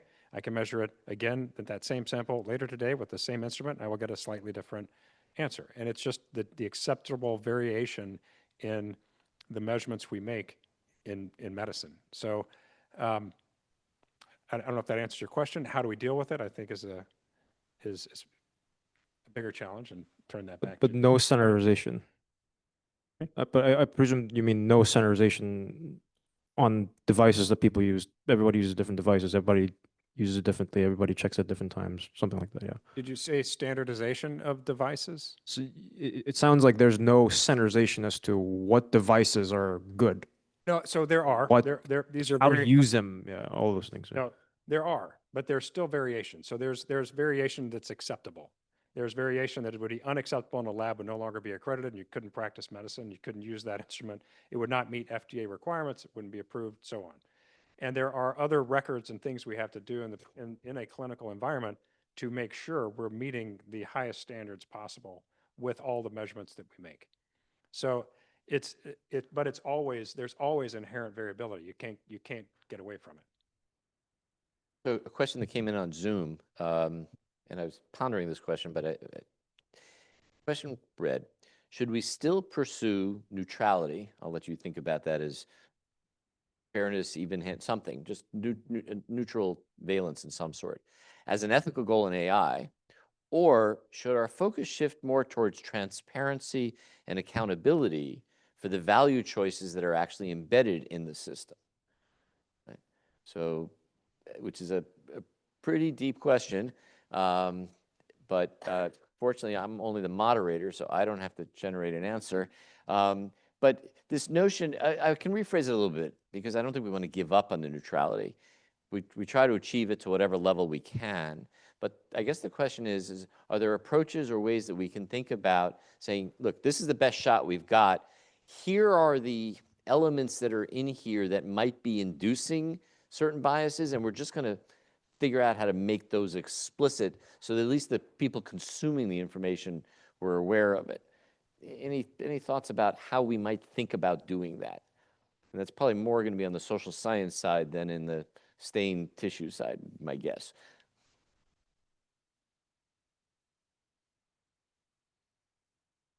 Because that's what I was actually thinking, listening to like, our panelists who are in very different kind of fields than I am, because I am, and then maybe like Ellen is more close to on my side. Like I think about just a whole human being. I never think about cells of these people that I work with, right? But then we talk about like, like measuring, like something that I cannot see with my eyes. And then I thought about like, then what would the ethics of AI means in that context versus, the AI ethics means in my context, more so kind of more social science and social service delivery. So to answer that question, maybe it depends on the context and the field, and then like, what do we want to achieve? Sometimes like neutrality is more ethical in more kind of standardized measurement and then like reproducibility of the research maybe. But then when it comes to social science or the service delivery wise, like thinking about fairness and then how we treat people differently and equally, and then what that means for the equitable outcomes, maybe that's what we want to also think about. So maybe it should be more kind of considered and thought in terms of like context sensitivity perspective. That was, yeah. All right. Oh, go ahead. I was just going to add, I mean, I agree, just again, considering who the samples we're training our data on. And I don't know if I quite understood the question, but it also just got me thinking about where do you want AI being neutral, and where should it have particular things that it recommends or doesn't, and how do you elevate, kind of science-backed information? And, in my area of mental health, like, we don't want it to be neutral about suicide, for example, in terms of allowing people to continue to have these conversations. At some point, right, it should have something built into the system to derail it from that. Yeah, I think maybe one of the parts of the question is, and we won't have time to discuss that, is we sometimes like to think of science as sort of that there's this monolithic belief about what's true. And in the reality, of course, especially in some of our domains like mental health, et cetera, there are an awful lot of competing theories and approaches, et cetera. And the notion of at least being able to say, what is a set of inputs in terms of both the science and the data that have gone into framing the system would, at least you'd be upfront, about that. All right, so in the interest of time, we're going to end up with one question for everyone on the panel. And it was basically, if you could name one change, whether it's research culture, funding priorities, regulation, training, NVIDIA chip speed, whatever it is, that would accelerate the path from sort of algorithm to real world public health and healthcare impact. What one change would you really hope might happen? So we'll start here. Quick and sweet. I thought about that, and then I thought about also that when we talk about interdisciplinary research, we only think of, I don't want to say we only think about, but often we think about AI technology and then like the application field. But I think we have to think a little broadly, like we have to work with other field like philosophy or sociology or of course social work to truly understand what it means to be human-centered, what it means to have like ethical AI or responsible AI. So I hope that we can work together and including more kind of fields together to collectively discuss these kind of value laden questions. Yeah, I guess my answer is sort of telegraphed by earlier. I think we need to broaden our evaluation. And, right now we have, we highly optimize very narrow metrics, and we end up with solutions that really overplay to those metrics. So to really get these into the clinical domain, I would strongly argue we need to have a reimbursement pathway to actually use them. These are very expensive to deploy, to get out there, and if we're gonna bring one in, we need to be able to pay for it in some way. So we've got to knock down that barrier and get these paid for somehow. I agree with that. And then I would also just say, I think additional interdisciplinary training in our training programs. None of us can do this work alone. We all bring our particular expertise, and the best algorithm on the planet created solely by the engineer isn't going to have the clinical utility for the folks who are going to use it. So I think starting the culture very early of, kind of cross-disciplinary training and helping our PhD students and med students, et cetera, learn how to work with different disciplines, maybe in even a more robust way than we've done if we really want AI to have real-world lasting impact. Perfect. Please join me in thanking Ellen, Joe, Brendan, and Unhai. And I think Chen Yang is going to wrap up quickly. Okay. We're just going to sit here and wait. Well, thanks everyone. What a great day, right? So we learned a lot about opportunities of how we leverage AI to impact public health. It's equally important to learn about the challenges and think about how to address them. It took truly an all-star team to put this together. So I want to take a moment to thank everyone. Muhammad and Sydney, Tammy, Cindy, Ethan, Amanda, Elizabeth, our Caitlin, and our wonderful student volunteers, Ben, Claire, Ziqi, Daoyi, and Sophia, who is taking photos of me right now. And we thank all the speakers and moderators and panelists and all of you attendees, right? So, and thank you for being here. Let's build on this conversation, develop new collaborations, new projects. Hopefully we can and will harness AI to promote healthier lives. Thank you.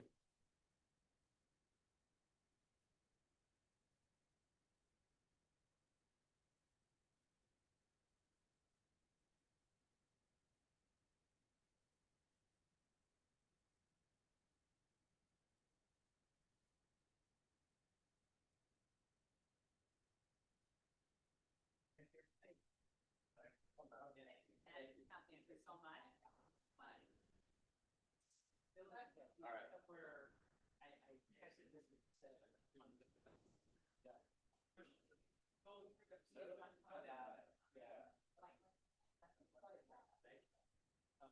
right.